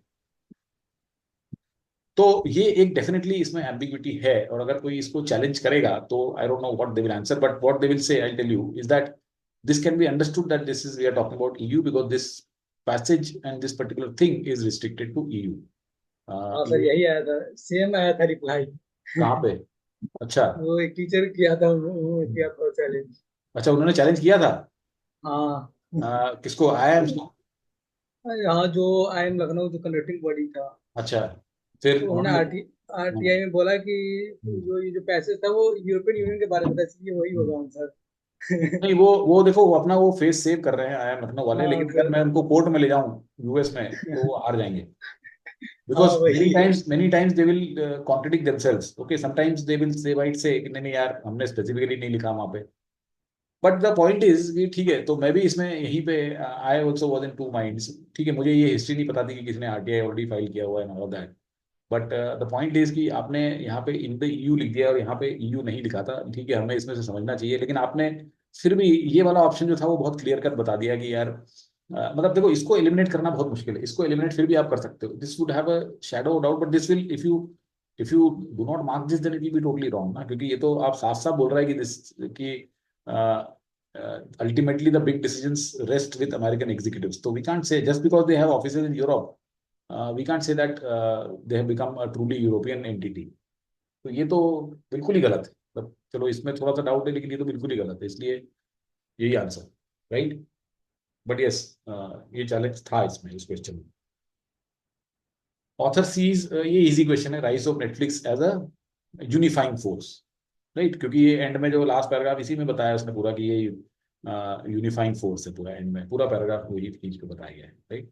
तो लूमिंग कल्चरल थ्रेट ऑथर नहीं बोल रहा है, वो तो यूरोपियन जो पॉलिटिशियंस हैं, जो लोग हैं, वो कह रहे हैं कि कल्चरल थ्रेट। एंटरटेनमेंट गैप की तो कोई बात ही नहीं हुई थी और इकोनॉमिक थ्रेट की भी कोई बात नहीं थी, तो ये जरूर कोई सोच सकता है, लेकिन this is not as per the author. Which of the following research findings would weaken the author's conclusion in the final paragraph? तो फाइनल पैराग्राफ में ऑथर का रिसर्च कंक्लूजन क्या है कि ये लोगों को अमेरिकन कंपनीज यूनाइट कर रही हैं, गूगल ट्रांसलेट कर रहा है, और जो सोशल मीडिया कंपनीज है वो भी कर रही हैं, तो इसी तरह से नेटफ्लिक्स भी इनको यूनाइट कर देगा, राइट। तो इसको हमें करना है weaken. Research show that Netflix has been gradually losing market share to other streaming television service providers. See, the point is not about Netflix and other television streaming providers. Point is about these, that Netflix हो या other streaming, Disney हो, ठीक है, majorly ठीक है Netflix है, तो अगर भले ही वो मार्केट शेयर लूज भी कर रहा है, तो this is not really going to weaken. Research show that there is a wide variance in popularity and viewing of Netflix across different use countries. Yes, this is the problem, because author is saying कि वो unify कर रहा है mean सारे के सारे लोग देख रहे हैं उसको, और यहाँ पे बोल रहे हैं कि भाई बहुत वेरिएंस है, किसी कंट्री में तो बिल्कुल ही नहीं चलता, किसी में थोड़ा चलता है, तो फिर कैसे वो यूनाइट कर रहा है? और यूनाइट नहीं कर रहा है वो, this is definitely weakening the author's conclusion. We'll keep it. Older women, अरे ये रोमांटिक कॉमेडी और इससे कुछ नहीं लेना देना। फ्रांस और नॉर्थ अमेरिकन समझ में। This was also, I would say this was an easy question, it's not really difficult. Alright, last question देखते हैं। Based on only on the information provided which of the following hypothetical Netflix show would be most successful? अब देखो, इसमें आपको यहाँ पे देखना है, इसका आंसर यहाँ से मिल जाएगा कि कॉमेडी स्ट्रगल्स करती है, ठीक है, तो कॉमेडी वाला तो हटा दो, ये कॉमेडी वाला तो हटा, ठीक है। उसके बाद में जर्मन की प्रॉब्लम होती है, यहाँ पे भी लिखा हुआ है, German television is not always built for export, right, so Germany वाला भी हटा दो, तो ये दो तो हट गए। अब आपको डाउट होना चाहिए इसमें और इसमें, राइट। तो मर्डर मिस्ट्री क्या है? Murder mystery is who done it's have a more universal appeal, तो ये आपको आंसर आपका मिल गया है, राइट। किसी को ट्रांस अटलांटिक रोमांटिक ड्रामा से सोच सकता है कोई, लेकिन ट्रांस अटलांटिक रोमांटिक ड्रामा के बारे में कुछ ऐसा दिया नहीं हुआ है जिससे कि हम ये बोल सके कि ये बहुत सक्सेसफुल होगा, राइट। तो इसलिए इसको काट दो। बल्कि यहाँ पे एक तरह से ये भी बताया हुआ था कि नेगेटिव बताया हुआ था यहाँ पे कि वो अटलांटिक के बीच का ऐसा लगता है, वो कहाँ पे गया कि वो कहाँ गया वो, कि this is in between, Atlantic के बीच में है, कहीं पे था वो, right. Yeah. To be fair, Netflix content seems stuck in an uncanny somewhere in a valley somewhere in the mid-Atlantic with local quirks stripped out. So this you can take, but जरूरी नहीं है यहाँ पे आने की, लेकिन इसके बिना भी हम कह सकते हैं कि ये वाला नहीं चलेगा, ये वाला ही चलेगा। All right. So again, we had one question which was challenging here in this in terms of problem. तो अगर हम one to one compare करें तो obviously this posed many more challenges than what the first slot did. No doubt on that. जो कि गलत है, गलत है. It is unfair to the people taking this second slot because first slot में मुझे एक भी क्वेश्चन इनफैक्ट ऐसा नहीं दिखा था जो कि इस तरह का. थोड़ा सा यहाँ पे कुछ क्वेश्चंस हैं which need little more thought and you might go this way or that way. So if this is clear, let's look at the VA part. VA part again, as I have been saying, कि मुझे जो again and again strengthening जो feeling वाली यही है कि PC और PS, these are the things that should be attempted and these for the start this should be left aside because they are posing more challenges. अभी मैं आपको बताता हूँ. This was the easy question, probably much earlier, moving the documentation kissing back 1,000 years compared to what was acknowledged. The research has hypothesized the earliest evidence of human lip kissing originated in very specific geographical location in South Asia 3,500 years ago. And probably much earlier क्या यहाँ पे आ सकता है? तो ये इसलिए नहीं आ सकता क्योंकि from there लिखा हुआ है. तो from there means what? From specific geographical location. तो इसलिए वन में ये नहीं आएगा, right? So from there, it may have spread to other regions simultaneously accelerating spread of herpes simplex virus 1. According to Dr. Trolls and Dr. Sophie, with a new article, who in a new article in the journal Science drew on a range of written sources from earliest, kissing was already well-established practice 4,500 years. अब ये 4 से आ गया 4,500 years, 1,000 years, or probably much earlier, moving the documentation pushing back 1,000 years. ये यहाँ पे बिल्कुल आ सकता है. In ancient अब 3 में क्यों नहीं आएगा? क्योंकि यहाँ पे लिखा हुआ है इन ancient Mesopotamia people wrote in cuneiform on clay tablets, these clay tablets. तो यहाँ पे तो आ ही नहीं सकता और 4 तक तो जाने की जरूरत ही नहीं है उसको. तो 2 में बहुत बढ़िया आके फिट हो जाएगा. तो दिस वाज इजी क्वेश्चन. अगर हमने लास्ट के जो ये पैरा कंप्लीशन 2 क्वेश्चन स्लॉट 1 के भी देखे थे वो भी इजी था. And this carries forward the trend. And now look at this one. This also I would से is not that difficult. Dualism was long held as a defining feature of developing countries in contrast to developed countries where frontier technologies and high productivity were assumed to prevail. क्या ये यहाँ पे आ सकता है? At the core of development economies, like the idea of productive dualism, that poor countries' economies are split between a narrow modern sector that uses advanced technologies and a large traditional sector characterized by very low productivity. तो ये देखो यहाँ पे नहीं आ सकता ये. क्यों? क्योंकि ये जो डुअलिज्म की बात हो रही है ये डिफरेंशिएट कर रहा है डेवलपिंग कंट्रीज में और डेवलप कंट्रीज में. Whereas ये जो सेंटेंस है ये सिर्फ डुअलिज्म की बात कर रहा है in poor countries. That means in developing countries की उसके अंदर 2 चीजें हैं. एक नैरो मॉडर्न सेक्टर है जहाँ एडवांस टेक्नोलॉजी आती है और एक लार्ज ट्रेडिशनल सेक्टर है जहाँ पर low productive. So this sentence talks only about the developing और the poor economies, right? Now when you put this sentence in second, while this distinction between developing and advanced, so अगर आप ये 2 में नहीं डालोगे तो इस वाले सेंटेंस में कोई डिस्टिंक्शन नहीं है डेवलपिंग और एडवांस में. Whereas this sentence talks about distinction between developing and advanced, and therefore it is going to go and very well fit in second. और आगे पढ़ने की जरूरत भी नहीं है sir. So this also was, I would say, an easy to moderate kind of question which should have been done. Okay, तो इस तरह के clues आपको जब मिल जाते हैं ना तो आप ये पिछले वाले से थोड़ा सा I would say one notch maybe थोड़ा more difficult होगा, but difficult नहीं कह सकते. ये दोनों question हो सकते हैं. अब इसकी बात करते हैं तो ये क्वेश्चन इतना डिफिकल्ट नहीं था. इसको हम अगर बनाने की कोशिश करें इसका सीक्वेंस तो हम चलेंगे कि चाहेंगे यहाँ से स्टार्ट कर सकते हैं. Latchkey children refers to children who return home from school to empty homes and take care of themselves for extended periods of time. तो जिनके माँ बाप दोनों काम कर रहे हैं घर पे और कोई नहीं है और वो स्कूल से आने के बाद में घर में आते हैं, लैच की मतलब अपनी की लेके जाते हैं या लाते हैं जो भी है, एक्सटेंडेड पीरियड ऑफ टाइम अकेले रहते हैं, right?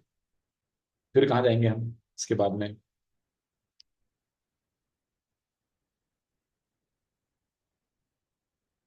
In research and practice the phrase children in self care has come to replace latchkey. तो ये लैचकी जो है ये चेंज हो गया इसका नाम.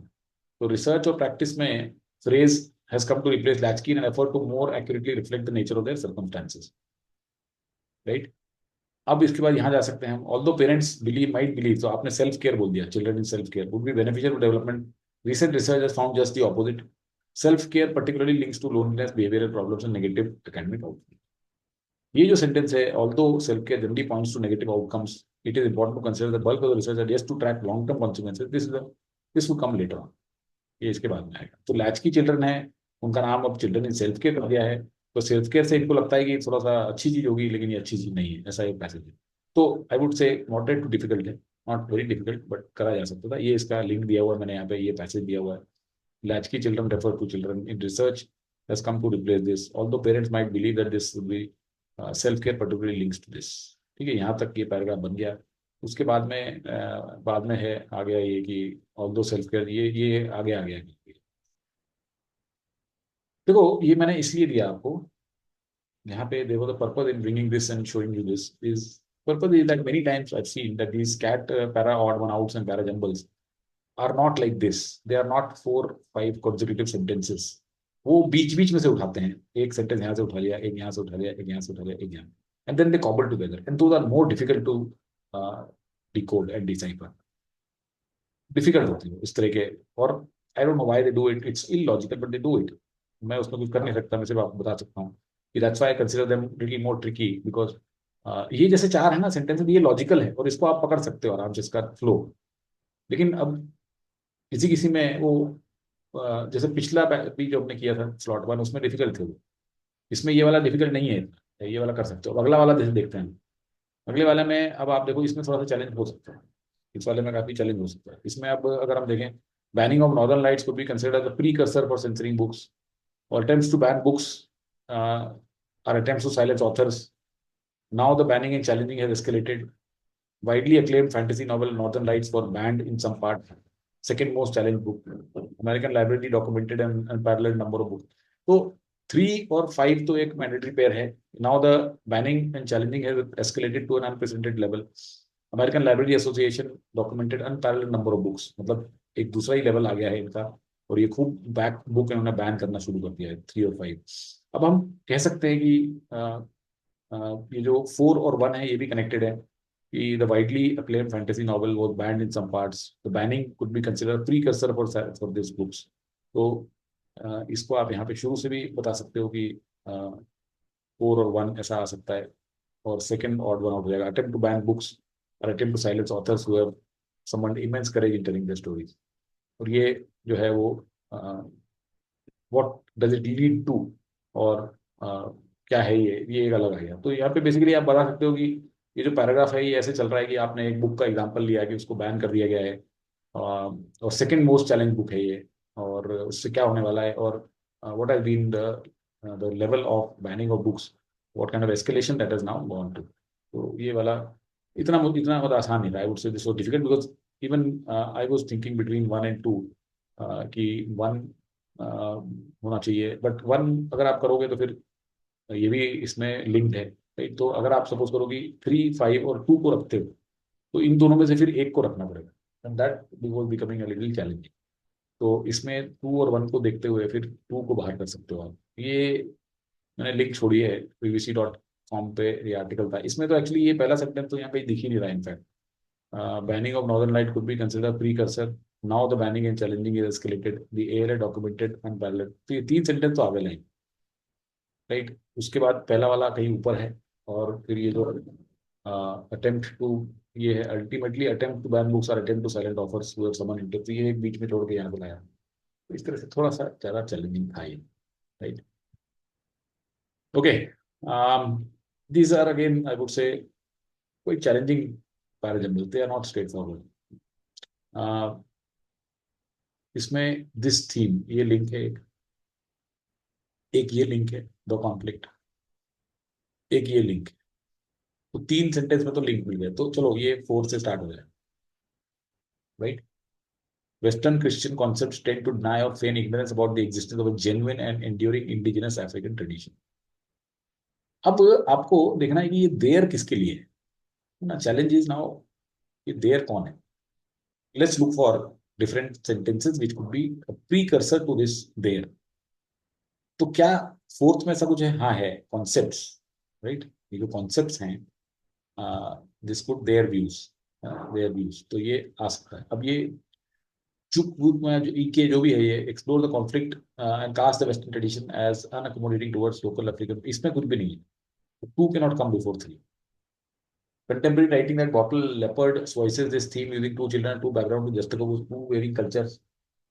तो 2 वेरिंग कल्चर को साइड बाय साइड रखा है, देयर व्यूज कॉन्ट्रडिक्ट, ये भी थोड़ा मुश्किल ही है, तो इसलिए देयर व्यूज 3 के साथ में आ जाए। सो वेस्टर्न क्रिश्चियन कॉन्सेप्ट जो है वो इग्नोरेंस डिनाई करते हैं, feign means pretend, right. They इधर डिनाई और they pretend that there is no genuine and enduring indigenous African tradition. लेकिन इनके व्यू जो हैं वो कॉन्ट्रडिक्ट करते हैं रियलिटी में, क्योंकि एक लोकल रिच और सस्टेनिंग लोकल कल्चरल इथोस है जो भी उसको देखना चाहें। तो ये दोनों सेंटेंस तो ठीक है, they make sense. Now the problem is कहाँ जाओगे आप? कॉन्फ्लिक्ट है क्या इसमें? अब अगर हम 2 पे जाने की कोशिश करते तो हमें कॉन्फ्लिक्ट नहीं मिलती, तो हमें 1 पे जाना पड़ेगा। Contemporary African writing like the bottle leopard voices this theme. कौन सा थीम भी यहाँ पे एक पर्टिकुलर ऐसा ये है, राइट? लोकल अफ्रीकन कल्चर तो exist using 2 children and 2 background to juxtapose 2 varying cultures. तो 2 वेरिंग कल्चर्स उसने बता दिए, तो आपको समझ में आ जाएगा कि हाँ यार ये लोकल अफ्रीकन कल्चर भी एग्जिस्ट करता है। तो इसने जो ये कॉन्फ्लिक्ट है इन कल्चर्स की और वेस्टर्न ट्रेडिशन को कॉन्डिसेंडिंग एनवेलपिंग एंड अनअकोमोडेटिंग इसके अंदर एक्सप्लोर किया। तो 4-3-1-2 becomes I said this was difficult is that ये एकदम स्ट्रेट फॉरवर्ड आपको लिंक मिलके और एकदम से नहीं होगा, इसमें थोड़ा दिमाग लगा के और थोड़ा टाइम लगेगा। And the same thing is true of many parajumbles which are there which have come in the past also. There are instances of very easy parajumbles also which could be done very very quickly. 20-30 second वाले भी हैं, but more often than not I seen CAT के जो parajumbles होते हैं उसमें आपको थोड़ा टाइम लगाना पड़ता है। You can decode, you can decipher, but it takes time, takes time, और वो आपको पहचानना पड़ेगा और उसमें टाइम नहीं खोटी करना है। पता पड़ा आपने इसको पकड़ के बैठ गया 3 या 5 मिनट वेट कर दिए and still you mark it wrong, so that's criminally that's a criminal thing, you should not do it, criminal waste of time। तो किसने सही पकड़ा, कितने लोगों ने कर दिया इसको? वेरी गुड, चलो, पर आपको टाइम लगा हुआ इसमें। सर मैंने मेरे पास एक बार बचा हुआ था, अच्छा अच्छा। तो मैंने वही सर क्लू क्लू देखा, तो मुझे देखा देयर व्यूज, तो मैंने कैरिकेचर कंसेप्ट होगा। मैंने 4-3 लिख के फिर देखा कॉन्फ्लिक्ट है तो ऊपर ऊपर में है, तो मैंने 4-3-1-2 करके आगे बढ़ गया। ठीक है, that is how it should be done. Time अगर वो गलत होता पक्का। देखो इसको पूछ रहे, अच्छा एग्जैक्ट जिस्ट देखो, इसका ये जिस्ट है इसका कि ये जो पैसेज है उसके उसका जो पर्पज है कि लिखने का कि जो वेस्टर्न ट्रेडिशन है और वेस्टर्न क्रिश्चियन कॉन्सेप्ट है उसमें वो लोग डिनाई करते हैं कि अफ्रीका का कोई एक इंडिजिनस अफ्रीकन ट्रेडिशन है, जेन्युइन ट्रेडिशन है, ठीक है। लेकिन ऐसा नहीं है, ऐसा नहीं है। जो रियलिटी है उसके हिसाब से एक अफ्रीकन कल्चरल इथोस एग्जिस्ट करता है, ओके। और उस चीज को बताने की कोशिश की गई है ये बॉटल लेपर्ड में, ये इसके द्वारा, राइट, कि उसने इसको एक्सप्लोर किया है कि वेस्टर्न ट्रेडिशन कैसे इसको कॉन्डिसेंडिंग नजर से देखता है African cultural ethos. Okay, so that's what it is. ये यहाँ पे इसका लिंक दिया मैंने, आप you can read. Okay, this was again little more troublesome, this was more troublesome. इसमें आपको एक पेयर मिल जाएगा। Like the ants that make up a single colony, no single neuron holds complex information like self-awareness, hope, or pride. Nonetheless, the sum of all neurons generate complex human emotions like fear and joy. 1 और 3 is a mandate, right? 4 से start कर सकते हैं। Human consciousness is often called an emergent property of the human brain. अब हो सकता है कि अब आपके पास में 2 ही ऑप्शन बच गए, ठीक है। आपने एक मैंडेटरी पेयर बना लिया और एक आपके पास में ओपनिंग स्टेटमेंट है, तो आपका ये ऐसा बन सकता था और या फिर ये ऐसा बन सकता था। तो अब आपको देखना है कि which is better, right, which one makes more sense. Human consciousness is often called an emergent property, although the human brain is not yet understood enough to identify the mechanism by which emergence functions. But many people might connect this emergent and emergence. Most neurobiologists agree that complex interactions among the parts give rise to qualities that belong only to the whole.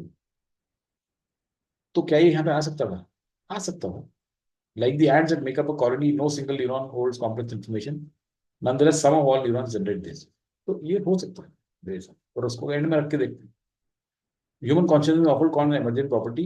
Like the ants that make up, no single neuron holds complex information. Nonetheless, some of all neurons generate this. Although human brain is not understood enough to identify the mechanism, most neurons agree that complex interactions give rise to equality that belong only to the whole. Now, this looks more of a concluding statement, and that is precisely why this is a correct answer. But मेरे हिसाब से ये फिर भी यहाँ पे भी आ सकता है। This was quite challenging. Okay, this was a little challenging because I mean ये भी हो सकता था। There is no very clear reason why this would come only in the end. Okay, कई बार आप एग्जाम्पल जो एंड का है वो बाद में भी दे सकते हो जब आपने ये बता दिया हो, So, but anyway, the correct answer is 4132. ठीक है, 2 looks more like a concluding statement. That's why this could be the answer. But we are not going too much deeper into it because मेरे हिसाब से अगर 20-30 second में crack कर सकते हो तो करना. Otherwise, leave it aside. There are far better questions to attempt in 40 minutes. ये यहाँ पे लिखा हुआ है. Okay, summary again. Para summary हमने और पैरा कंप्लीशन दोनों अच्छे पकड़े थे, पिछले वाले के भी और इसके भी हमने पकड़ लिए दोनों. और this also trend is repeating. इसमें भी ज्यादा मुश्किल नहीं है ये वाले क्वेश्चन में, अगर आप देखेंगे तो. Heat waves are becoming longer, frequent, and intense. Impacts of extreme heat are unevenly experienced with older people and young children. Those with pre-existing medical conditions and low income significantly more vulnerable. Adaptation to heat waves is a significant public policy concern. Research conducted among at-risk or vulnerable do not perceive themselves, therefore early warnings do not perform. तो कई लोग हैं जो heat से ज्यादा vulnerable हैं और जो vulnerable हैं they don't consider themselves at the risk and therefore warning देने से कुछ होता जाता है नहीं. तो इसलिए understanding how extreme heat is narrative is very. आपको बहुत केयरफुली लोगों को समझाना पड़ेगा. News media play a central role and can help warn people about the potential danger as well as impacts. तो इम्पैक्ट ऑफ जो हीट है, extreme heat, वो अलग अलग वेरी करते हैं. कुछ लोग बहुत वल्नरेबल है, लेकिन क्या होता है कि जो अगर आपने इनको वार्निंग भी दी तो उससे उनको फर्क नहीं पड़ता है because they don't think that they are vulnerable. इसीलिए news media has got a very big role to play and to how they can help to warn people about this.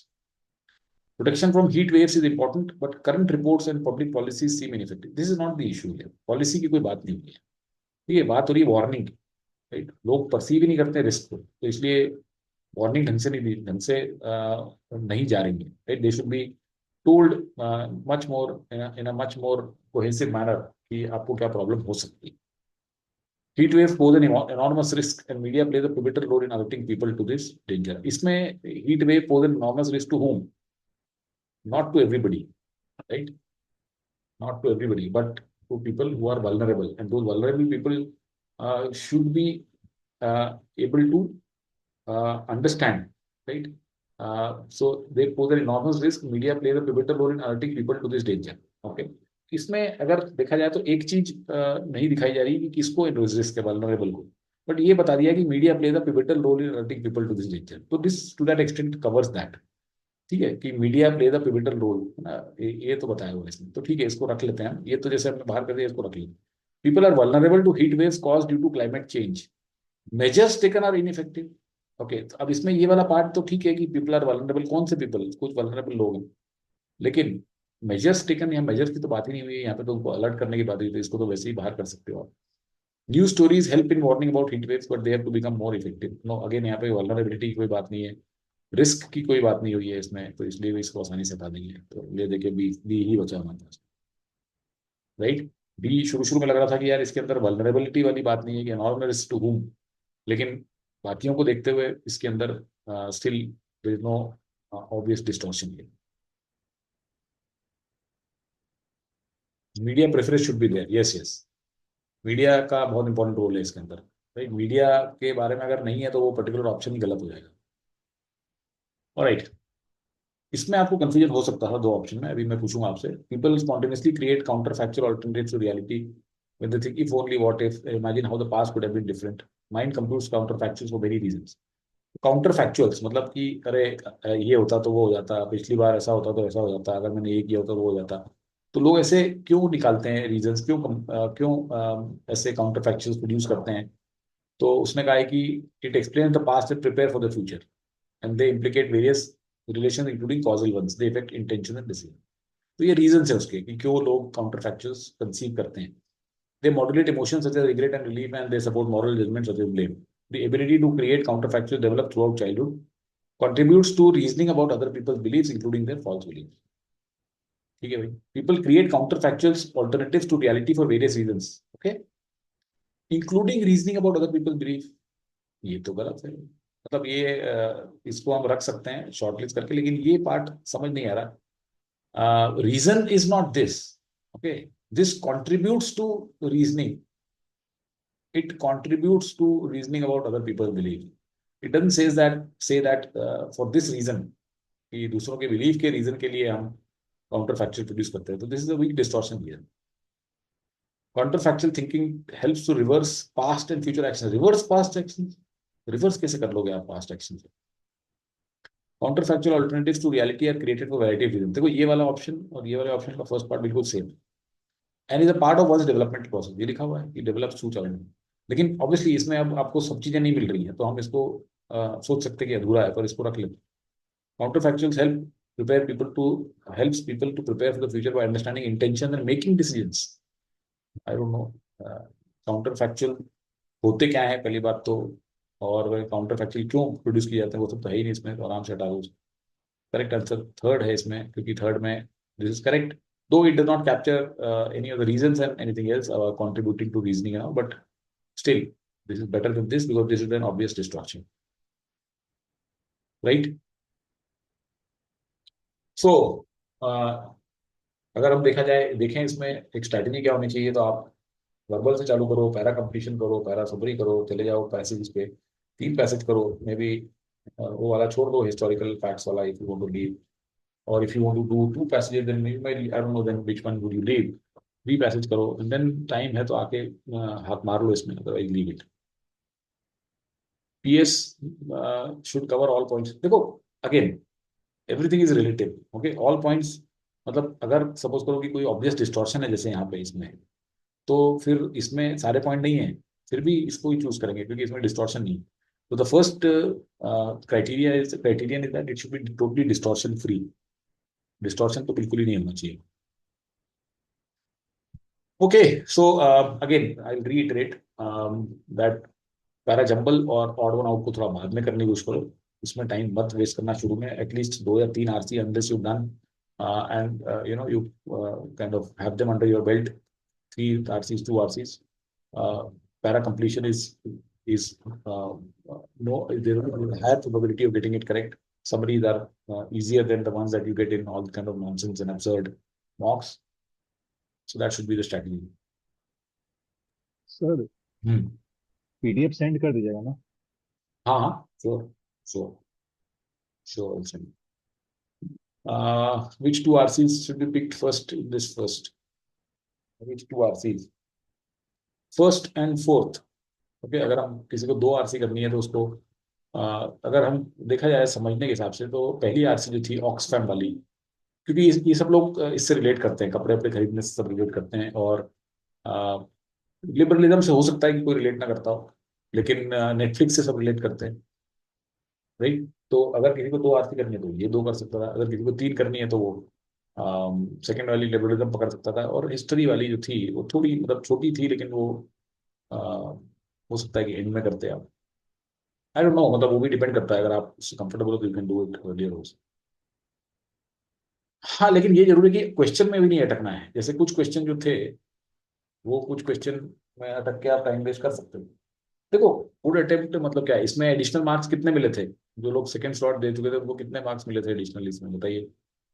Sir मैं बता रहा हूँ, ऐसा हुआ था कि जिनके 40 प्लस थे उनके लगभग 5 नंबर एक्स्ट्रा मिले थे। 5 नंबर मिले थे ना? और जिनके 25 to 30 के बीच में थे उनके 2 नंबर मिले थे। जो 20 के नीचे थे उनको 2 नंबर माइनस हो गए थे। इस वाले में? हाँ, इस वाले में मेरे भी माइनस हुए थे 2 सर। आपको कुछ नहीं मिला था? 2 माइनस हुए थे जो 2 मिला minus? उसमें। आई डोंट नो ये ऐसा क्यों किया इन्होंने। लाइक मेरे एक फ्रेंड का 28 था तो उसको 30 कर दिया, एंड एक मेरे मतलब काफी सीनियर हैं जो देते हैं कैट, तो उनका 42 था तो उनको 47 कर दिया। 40 से 47 कर दिया? 42 से 47। 42 से 47 कर दिया। हाँ, और मेरे 16 थे उसको 14 कर दिया। अच्छा, पता नहीं मैंने यार। आपको बताया भी था। हाँ भूल गया। एनीवे चलो खैर, देखो कुछ भी इसमें आप अगर 30 भी ले आते हो तो आपका स्कोर ठीक ठाक है, 95 से तो ऊपर ही हो जाता है, 28-29 पे 95 हो जाता है, तो अच्छा स्कोर। तो अब मैं क्या बोलूँगा आपको, अगर you know if you want to really get a great percentile 35 से ऊपर, तो आप मतलब डिपेंड करेगा बाकी के एरियाज में आप कितना टारगेट कर रहे हो, right? All depends upon what kind of target you are carrying giving to VARC, right? If you are already good in other 2 areas then ठीक है, लेकिन अगर other 2 areas are okay then here you should have 40, ठीक है? चलिए, all right, so that's it for today. We'll wind up. I hope the session was useful. Thank you so much, and I'll see you then on Saturday. Have a great happy Diwali. Enjoy yourself. Thank you, sir. Bye. Okay, bye bye. All right. Happy Diwali.